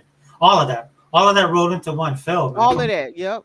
And nobody holding them accountable. The media doesn't. The ponies don't. The ponies just say, "Let me have it harder." They just keep getting abused and stuff. Look, I'm like, if you want to be a better wife, you be that on your own. Quit dragging the whole industry with you. Sony with the wife beater on. Yeah. You take what I give you. Yeah, you take it. Phil, don't you see, Phil? There you go, man. Isn't that a bad thing, Phil? Isn't that evil? Come on, man. Jump on that white horse and ride in and save the day. Because I know what they're concerned about. I was like, Phil, trust me. I know this is a bit dark. People don't like this, but you know, if IGN goes away, MGM will come in. Somebody will fill that hole. Somebody always will. Yeah. Somebody always will, and they'll probably be better. Maybe, hopefully, be better than they are. It's not too hard to be better than IGN. Yeah, that's the bottom of the barrel right there. Yeah, you ain't joking. Like, and they're trying to be sly with their stuff, where they try and present themselves as a middle of the road. Yeah. Like, come on, man. We all know how you are. Just be who you are. Mm-hmm. Nobody believe you. Not even the ponies believe you. No, they don't. They know they up to crap. You know, I got a question. I wonder, does people still think that Astrobot is going to be Game of the Year? Nobody's talking about that no more. Oh, I 100% think it'll be Game of the Year. Oh, jeez. Come on. No, because it's exactly like the Oscars. That's what the Game Awards is. It's nothing like the Oscars. You got already got good games that came. Dragon's Dogma. You got Space Marines. You got I still think Hellblade 2 deserves a run at that. That was a great game in my opinion. Way better than the first. I enjoyed it better than the first one. Look, Astrobot is a darling of the media. That's number one. Number two, like I say, none of these people play games that they were enamored by a game that just copies all the other games we've been playing for the last 20 years. You think Metaphor? I'm hearing Metaphor people saying that deserves to be Game of the Year. Metaphor Refantazio or something. The only problem with Metaphor is it's being pushed by Microsoft and Xbox. Oh, you think it's going to take on some of the Xbox tax, huh? Oh, it's all going to take Xbox. The only one that stands a fighting chance is Warhammer. Warhammer, yeah, I think that one should be up front of running too. Yeah. What else? Because we're talking about Jeff Keighley, right? It's just a mana. Yeah. But we're talking about Jeff Keighley, or is that what we're talking about? Yeah, we're talking about the Jeff Keighley Awards. I don't even call that like the Game of the Year award. That's a Jeff Keighley Awards. Yeah. He's. I mean, come on. I mean, I don't even watch that show. I really don't. He said, Mr. Kima said Jeff already has a Strova Award Raptor in ready to give it to them. Oh, okay. So I guess he's thinking along the lines of you too, huh? Yeah, Astrobot definitely number one. Because like I said, it's like the Oscars, right? It's a game that didn't sell well. Yeah. Well, because it didn't sell well. Not everybody played it, even though they make it sound like that, right? It's a media darling. They didn't. Yeah, they didn't even sell. I think Minecraft and COD still beating it. It's like Minecraft is old and that's still beating it, you know? Yeah. I mean, at the end of the day, right, it's just something that fits, like, you know, like a lot of Oscar movies, nobody watches them at all. I mean, even the most popular ones don't make any money, really. Right. You know, that's why that's true. Yeah. And then these games fall into the same track that the Oscars. Like all these Asian films are getting recognized now. That's true. Now they are finally. People were saying stuff about that stuff for years, though. Yeah, but that's what I'm saying. I'm sitting there going, dude, this has been going on for years. Yeah. Only now you recognize. So it doesn't. To me, it doesn't. It seems. I don't like that. I'm like, you know, you kind of missed the boat on that. Now I just feel like you're just giving it to them. Now you're just trying to catch up or something. Yeah. Yeah. Because because actually they're killing you guys, right? Everybody's watching their stuff, not yours. Mm-hmm. I mean, even China with their crappy movies do big box office because they have a big audience. Audience is just a lot of people that go and see it. Yeah. But I like. I mean, I shouldn't say it in that sense, but I like a lot of the movies too. Oh, okay. Because I mean, well, not every single one, but at least their movies have a formula to it that I enjoy. Don't forget these gaming sites, Metro UK and Giant GameSpot and PC Gamer Vote's own Game of the Year. Oh yeah. Dude, I'm Mr. Kima, man, but the only one I think got a chance is Warhammer. I'm just being honest. Yeah, I didn't think about if it's associated with Xbox. Yeah, so Metaphor might not get it. I'm hearing really, really good things about that game, though. Well, it's doing Sega's doing great. Sega's doing great. I can tell you that. And I'm happy to hear that they got Alien Isolation 2 coming. But that's the problem. They're doing too good. They are doing good. Whoever would have thought that Sega would rebound like this? Oh my gosh, they're starting to get on Capcom level now. Yeah, Capcom. I ain't gonna lie. Look, I don't normally praise Capcom. Really? I do that. I like how their business model. They will do their remakes, but they use those remakes to fund new games. Oh yeah. So now, right? Like over the last couple of years, but before, I just felt they were just. They in the past, they were in the low place at one point. Yeah. Plus, they wasn't showing us no love. That's true. They didn't. I mean, look, all the Japanese, even Sega's guilty of that. And I'm ashamed of them for that. After their relationship with Microsoft, but they changed that. So Well, Capcom pissed me off because they have Street Fighter, and that's a no. Yes, they with Street, but they learned quick. Unlike Square Enix and stuff, they learned that lesson real quick. They ain't doing that no more. Square Enix had to get a divorce. So they had to kick that boy to the side and bring in some new blood. And that dude is all like, yeah, let's do this, right? Because he has to make his mark now, so that's a good benefit. So I'm playing I'm playing Trials of Mana.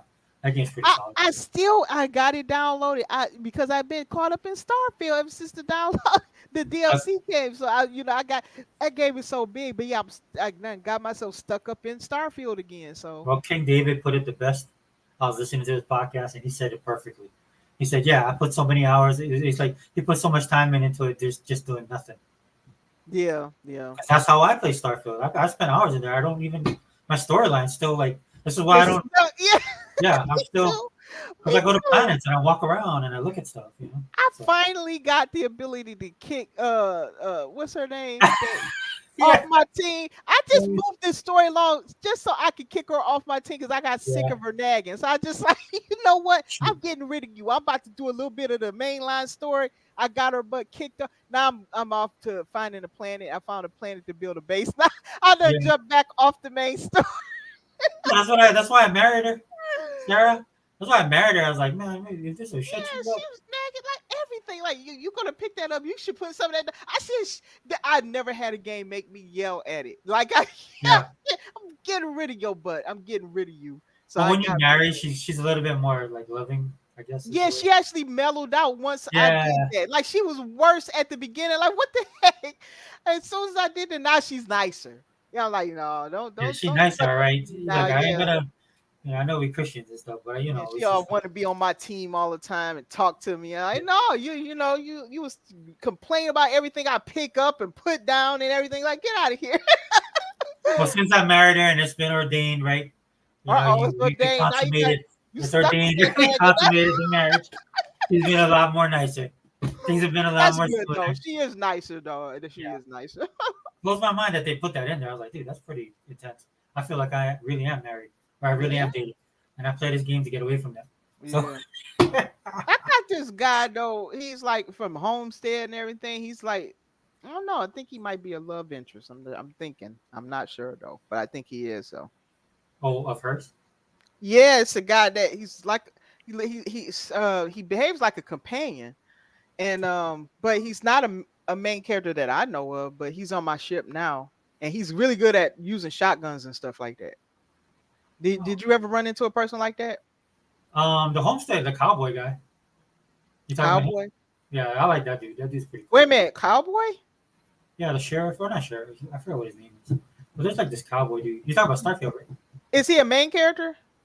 He's one of the main characters, yeah. No, this guy is not a main character. Oh, okay. I found him in Sidonia. I guess maybe he can pop up anywhere, but I found him in Sidonia or something like that. And you know, you have to ask some questions to learn more about the characters and stuff. Yeah.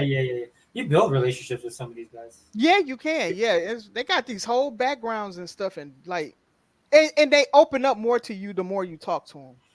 Yeah, that's what I mean. Like, you do the side stuff because you want to help people. You know. Yeah. But yeah, he's on my ship now and stuff. But it's like more dialogue be opening up with him, and so I assume he's a companion or something. You know. Yeah, I went the family route with my character. So did you? Oh, yeah. okay. So I got the parents stopping in and out. I do too. Yeah, I do too. I got that. I like that though. Did you run into your parents in other places? Yeah. When I bought cool. I bought my one place on the Western Planet place. Oh, did you? I'm still trying to decide where I'm gonna get my place. I haven't bought a place yet. Yeah, that's one of the first things I did so I could put stuff up. Yeah, I need to do that. I'm getting to the point where I have to do that. Yeah. But I heard it's gotten even better. I watched this dude. I think his name, I believe it's Nico on X.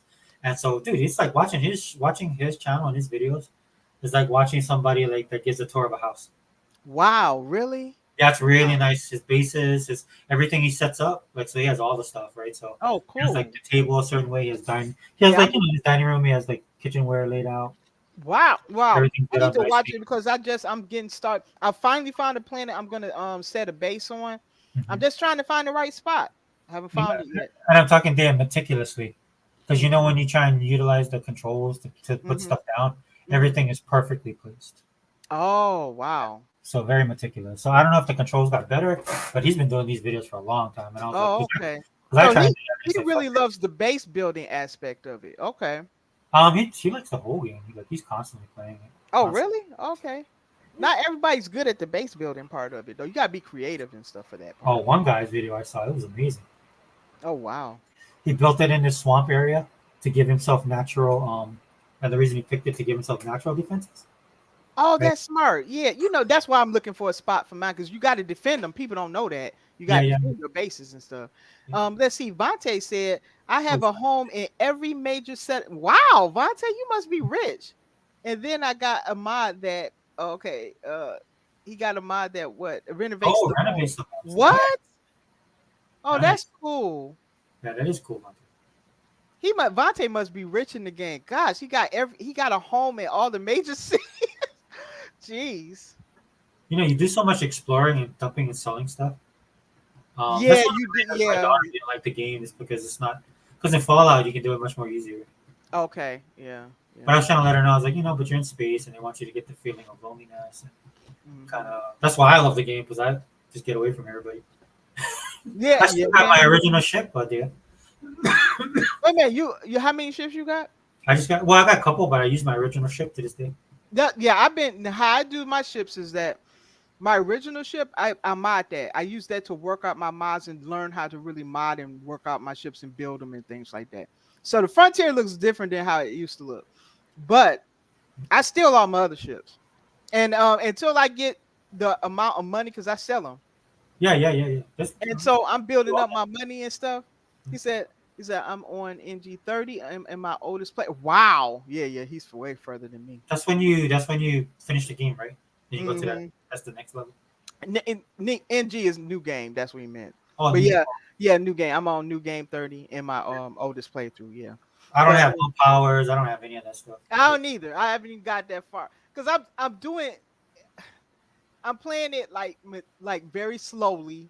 Yeah. And I'm just getting caught up in I'll stumble onto another quest and then I'll be off into another quest. That's how I've been doing. So it'll derail me off of the main thing. I just started going back to the main quest again. That's just how I play it though, I spent some time on Grandma's ship.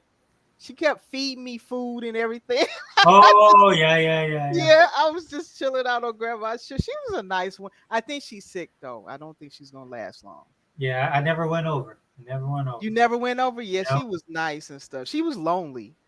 And I think she's sick. Oh, that's sad. Yeah. Yeah, there's a lot of times you be playing this game. Like I love the pictures you see all over. Was it the girl storyline? The little girl. Oh, really? Oh, so there's this storyline where I forgot what planet it was, but this thing, and then this girl has her pictures. Mhm. And so as you progress, you see her pictures of other places. Oh yeah, I know what you're talking about. The space frog quest thing, right? Yeah, those are cool. Yeah, I like that. And she said she just wants to put a smile on people's faces and stuff. Yeah, this is something like that. Yeah. Yeah, that's why and then I go on YouTube and it's like Xbox has no games, Starfield sucks. And I'm just like looking at that. I was like, I know. I don't know what people talking about, man. I was like, bro. God, I think half these people don't even play games no more. No, that's why I always say in my videos, these guys aren't gaming. I don't think they play anything, honestly. Mm-hmm. They play YouTube. That's what they do. Look how many videos these guys put up. And they got you know what the problem with a lot of these people, I can't believe them, is they have an opinion on everything.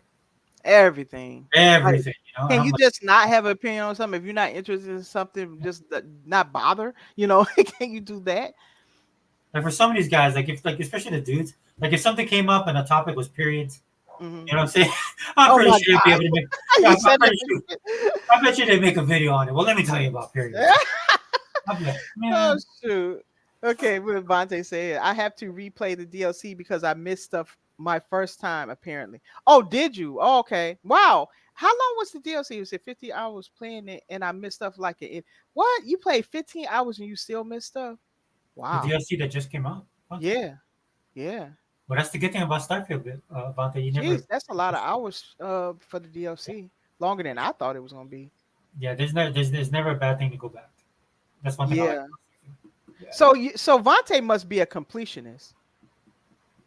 Yeah, Vontae be putting in that work. That's hardcore gameplay there. Yeah, especially in a Bethesda game.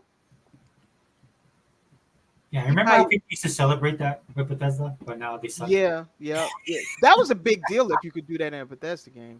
Dude, I knew people that read the books, like they read all the books in Skyrim. Oh gosh, yeah, that's a. You know, I ain't gonna lie, I didn't do that. That was too much reading. I mean, I did. You have books everywhere. Well, so like when you're there, and then I have no problem reading because I do like the way it's written. Do you? It's good. It's good stuff in there. It's just but I don't read every single book.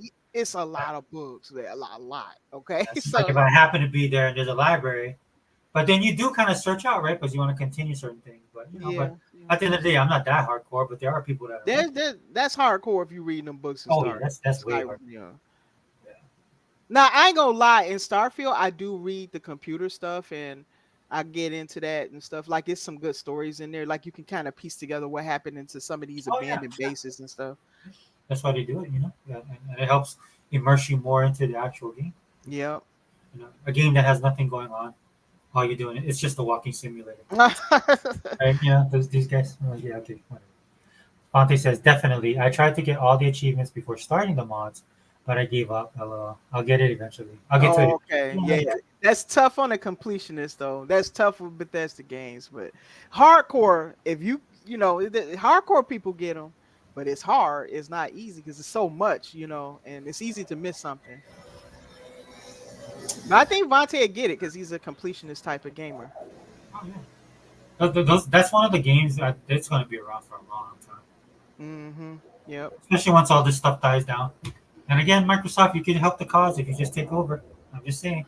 You have to bring that back up, but I'm just saying. Because, you know, like again, because I know I kind of wanted to say this when you're talking about it. Okay.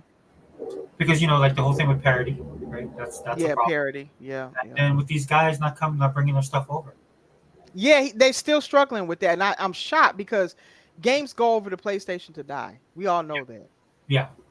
It just I think now they're real. And then Microsoft, to your credit, Phil, you guys did build out around that, where you don't need to rely on certain people. Like you have a plethora of people to pull. But if you would just, you know, nuke it all and just take over, then you wouldn't even have to worry about that much.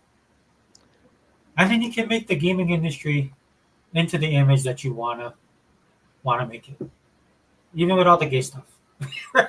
I know, yeah. But you guys would be taking the lead in that, dude, and you won't have to worry about the toxicity. You don't have to worry about having to talk to these guys, right? About why you won't have to put out any more surveys. of why you're not putting my stuff over. Why you don't want to put stuff on our platform? You know, because they dumb. That's the only thing you need to know. Microsoft, they stupid. Real business people wouldn't do that. Now I like to think what you said there. I mean, I'll go with that. Maybe they're playing 4D chess. That they're putting that out there, so when they go and buy EA or they buy Steam, right? They can put that. But we did these surveys. Yeah. Maybe that's what the point. I would love that, but you know. Vontae says the very first mission, killing the Crimson Fleet. If you read the computers, it tells you about the Terramorphs. Yeah, Terramorphs are cool. Yeah, I want to. I like them in the game. I like that they're in there. And how they build them up slowly. Like, I don't know if you've seen that in your game, but they're built slowly to be like this terrifying like menace that keeps reappearing, and it's a bit of a mystery behind. I like how they do that. Yeah, so I went to this one planet where I got to get that feel for what exactly is going on with the Terramorphs, and I loved it. I was like, yeah, you know, because it just doesn't throw it all at you. No, they don't. It's built up slowly. Yeah, especially if you do some reading. Absolutely. Yeah. And the way things are what do you call that? Revealed or unravel in some instances, right? It makes sense to how you're pacing your game. Right. Yeah, right. Amazing. Like, I mean, the thought process, and I know they do other games, but in and of itself, Starfield, it's its own thing.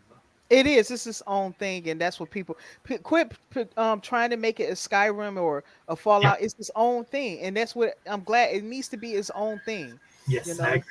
100%. And I tell you this, I like about the Terramorphs, you never know, because the lore behind the Terramorphs is nobody knows how they get on these planets or why they show up. So you never know. You might go visiting a planet and it could be a Terramorph running around on there. You never know. So yeah. That's the thing. It puts a terror out there that you just can't predict. Well, did you find the graveyards for some of the beasts? Because there's indigenous. Because I started another game, so I'm not on my old game. I started a new game, so I'm trying to think. I don't think so. Not in this. I don't think so. Yeah, there's some planets where you have like the skeletal remains of some indigenous. Really? Yeah, because those beasts. Yeah, it's amazing. It's like that's a whole mystery in and of itself. Interesting. Okay. Like, it reminds me, like, and I'll just use Stargate because I've been using it all night. Like Stargate, when you first watch the movie, they discovered the Stargate. Right. And then as the story goes on, and then you got TV shows and all this stuff. Right, and they expanded on it, yeah. To the point where you went to Atlantis, that there's this thing about how many symbols there are, and they introduced a new symbol, which was a big deal at the time. Where everybody's like, I know I was like, oh my gosh, it is the 13th symbol or something. Right. You know, you get all nerded out about that kind of stuff. That's what I feel when I play Starfield. And same. And it's a lot of people that like Starfield though. They couldn't wait for that DLC. Yeah, because sometimes you're playing it and you're like, I knew it. You know, you have those I knew it moments. Yeah. String you along, right? You know, so. Vontae says, best quest in the game is definitely between the Ryujin quest and the Vanguard quest. Interesting. Isn't that the one? But you gotta kind of lie, right? I'm having a hard time with that. I was like, I have to do something. I have not. I'm about to go to Neon. Once I build my base, I'm gonna go to Neon. I've been not wanting to go to Neon because I was trying to build up to that. But I'm ready to go now. I'm ready to go to the Neon because I got some quests that I've been holding back for Neon. So I got about 4 Neon quests now. I can go ahead and take care of. I knock them all out. And so I know that's where Ryujin is because I'm going to buy some ships over there. I'm going to do some upgrades over there because I like some of the stuff that's over there with Tycho ship. I think yeah, I like their stuff. So I'm going to buy it over there. But I've just been waiting. I'm trying to work on my base right now. Man, there's some people bringing some super frigates out there, man. They're nice. See what some people build. I'm like, damn, that's amazing. Right? But you got to get those parts. You know you do. Yeah. Level up. Oh, you like Neon? It's fun. I can't wait to get there. Yeah, I just been holding off on it because I wanted to complete all my quests, at least most of them. From what is it, New Atlantis and what's that other one? The one with the cowboys and stuff. Yeah, that's the one I like. Yeah, that one. Yeah, that one. Because it feels like you're in the Wild West on that planet. Well, there was a planet that you go to. You know the pirate guy? Yeah. Yeah, that dude, the ex-pirate. Like he had this condo off somewhere in this one planet. That place was nice. I was like, oh wow. Akila, thank you, Vontae. Thank you. I don't know why it slipped my mind yet. So I took care of all of my immediate quests. I know things keep unfolding and stuff, but I took care of all of my immediate quests there. So now I'm ready for Neon. I just want to get that base done, and then I'm heading straight there. I'm not gonna lie. There's times where like I take some of those quests, and you're just like, I don't really want to help these people. and that's the good thing about the game. It gives you that choice. Mm-hmm. But yeah, we can wrap it up though. Okay, that's good. Yes, good. Yeah, I know it's late where you are. Yeah, it is. Yeah. So yeah. But in closing, go ahead, give your thoughts. Yeah, first off, thank you for having me here. Thank you everybody in the chat who stuck it out. I mean, I know this is a mini marathon, going on. Yeah, it is. But hopefully, what we had to talk about today maybe alleviated some of your fears when it comes to the new Halo studio, where 343 was, what Microsoft is trying to do, the fact that they haven't given up on Halo for those of us who love Halo, and that you get to hear from people who are not just trying to gaslight you, but that I didn't get a chance to kind of say some of the negative things about the Unreal Engine. Some people was having issues with it because it was relatively new and it doesn't handle certain things good, but these are things that they can probably work out. Because okay, if you want to talk about it, go ahead. With the engine, because it was go ahead. It had some issues in the beginning. And I think this slowed down some of the Xbox studios where that was just having problems with like it couldn't be optimized, and there was certain problems that was showing up with it that was hindering the engine from being fully utilized. And I think that's because understand that Xbox got in on the engine very early. It says I was never really the biggest on Halo, but I always loved playing those games with my cousins growing up. I'm excited for this. Okay, that's cool. And hopefully, I'm not sure what aspect of Halo you like, if it's the stories, if it's the campaign, if it's the multiplayer, but with them expanding, we just do not know. It opens the door to how many different types of games we can get in Halo. You can get a horror survivor game, or you can get maybe just play as a normal person or something, and maybe just another type of first person shooter, but just not starring Master Chief. It could be other stuff. I'm just trying to think at the top of my head, but some people said they would love to see a sci-fi RPG style Halo. That's interesting. I never even considered that. So it's a lot of things that we can end up seeing out of this. You never know, because like takes what's that game called? StarCraft. Some people said they want to see a first-person shooter with that game done. Like it does, not just like it becomes that, but that is an addition to it. I think they were working on one a long time ago. That's what I heard, and and some people was hoping that they would resurrect that for those who don't play the strategy type game. So they was hoping that. So that's a good idea. Maybe Xbox is going to do that. But yeah, wrapping it up again though. So even with the engine and stuff, there has been some limitation that they could have worked out by now. And what gives me courage that Halo can do well is two studios. It's the Coalition, the Masters of Unreal, the very team that Epic themselves came to help demonstrate what the engine can do. Right. And therefore they've been used to teach the other Xbox studios how to use the engine well. They know how to use it very well. That's all they ever work on. So that they had that title for a reason. But also, whatever they did to teach Ninja Theory, they mastered the heck out of that engine. Because oh my gosh, was that game beautiful and played well. And it's the best looking game I've seen to date, in my opinion. Hellblade 2. And it shows you what the game can look like if you strive for it. And so we have two studios that have done very well under Unreal. And there's other ones, but we haven't seen them all yet. We know, I think Avowed is probably going to be on Unreal. I know South of Midnight is going to be on Unreal 5 and all that. There's other games coming, but we haven't seen those. What we've seen is still limited. But I'm hopeful that Halo will be able to use the skills and the motion capture and Unreal Engine, all that stuff, all of the above, all that they have now. And I think it was Undead Labs that has a animation studio or something. All of that, the above, they can now use that to help make Halo the best game ever. And they said themselves that that's what they're striving for.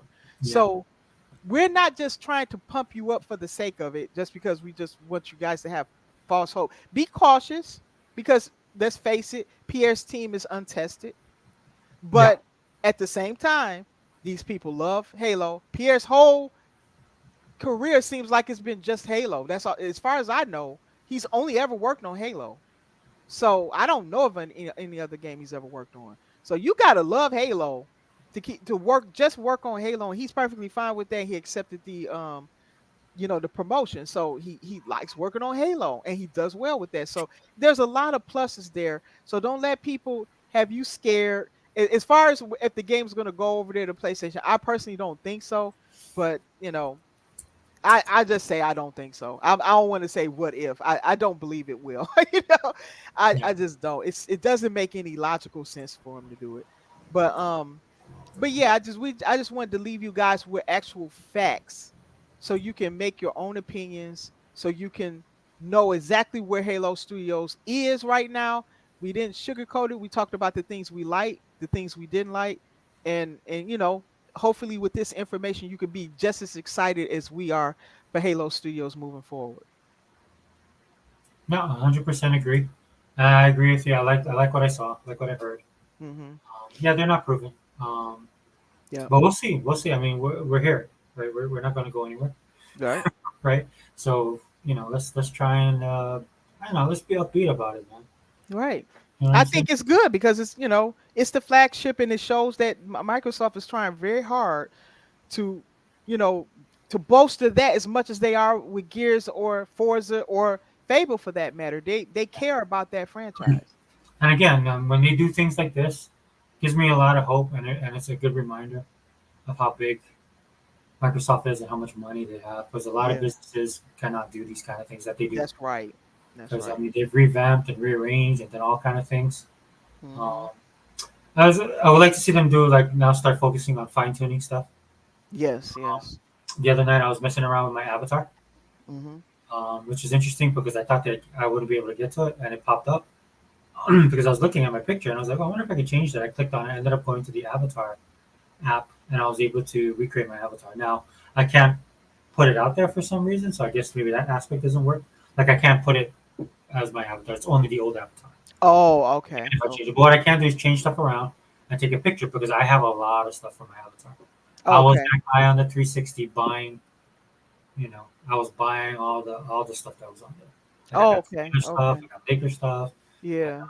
Some designer things that they were selling. I got sneakers. I got all the props, right? I got a bunch of props. Right. All kind of things, right? Because I like that aspect. I wish they actually would have continued it. Especially now, because a lot of people are doing that and making money off of it. They should. I do it on Steam. Yeah. So what? I mean, that's something again where Microsoft was ahead of the curve. Yep. Right, and then they got budget for it. Yeah. But if I was them, I would have stuck with it. And then that's Microsoft's problem. They never stick stuff out. Yeah, exactly like you said, dude. They abandon stuff too quick. Yeah. They get some criticism. It's like, oh no, we like to be liked. Yeah. I have $3 trillion. Please don't yell at us. Yeah. But it is what it is. So yeah, but we can wrap it up. Thank you everybody for being here. Thank you, chat. I know this is an off day. I did check to make sure that Unlimited didn't do his podcast before I ran with this one. Mm-hmm. Because I don't know what's going on with me on Thursday and Friday. But we do have Monday off. It's a holiday, federal holiday on Monday. Okay. So hopefully, I know I have the Wrecking Crew. I'll just send you a link. I'll send everybody the link. Okay. I just don't know if I'll be able to do it Friday night. Hopefully, I will be able to. I don't either, so we'll see. I'll see though. Yeah. Yeah, and if you're available, please come in. If not, I understand. I mean, it's not. It is what it is. We have a lot of people that can. We got a lot of people, yeah. So if I can't, somebody else will. You might get E-Rock or Hebot. You never know. When I saw you pop up in the chat, I was so happy because I'm like, look, there's UE. Now I know UE5, right? Yeah, UE5. Have no idea. about that. So I would have been blindly watching this thing. Yeah. I think I could have got a feel for it, but it was nice for you to flesh it out, so I appreciate it. Okay, no problem. So any final words before we close? Nope. Just enjoy your gaming, guys, and remember that's the most important thing. You know, we don't want gaming should be fun, and so just like we was talking about Starfield, that's the kind of conversations I like. So try to have conversations like that, and and just enjoy your games. And look, dude, if you guys are supposed gamers and you can't have conversations like that, better check your gamer card. That's all I'm saying. Yeah. Like I know a lot of times we say it in passing, right? Because we're dealing with specific topics on our podcast that we do. But what you heard me and Dia talk about, that's what we mean about gaming. Mm-hmm. Right? Like, and that's how it's always been, man. That's been the way of the world when it comes to video games and comics and all this stuff. That this is how you know you're fans, because you could have conversations with people. Yeah. And you just wasn't calling each other names. Exactly. That gets depressing and old after a while. I'd rather talk about what did you do in Visions of Mine, or how was seafood? How did did you like seafood? These are fun topics, and that's what I like to talk about. Dude, even when I was arguing with somebody, like me and E-Rock or me and Unlimited would probably be bitter enemies when I was growing up. I don't know why Unlimited's young, so I'll just say E-Rock. Just a DC fan, I'm a Marvel fan. But at least our arguments would be coherent. You know what I'm saying? Because we love, at the end of the day, we love what we do. Right. So for a lot of you guys, I don't know, I think you guys need to do some soul searching or just get out of gaming because you guys don't seem happy. Exactly. Yeah. All right. But yeah, Xbox Online channel, host Sega Forever. We out. Bye.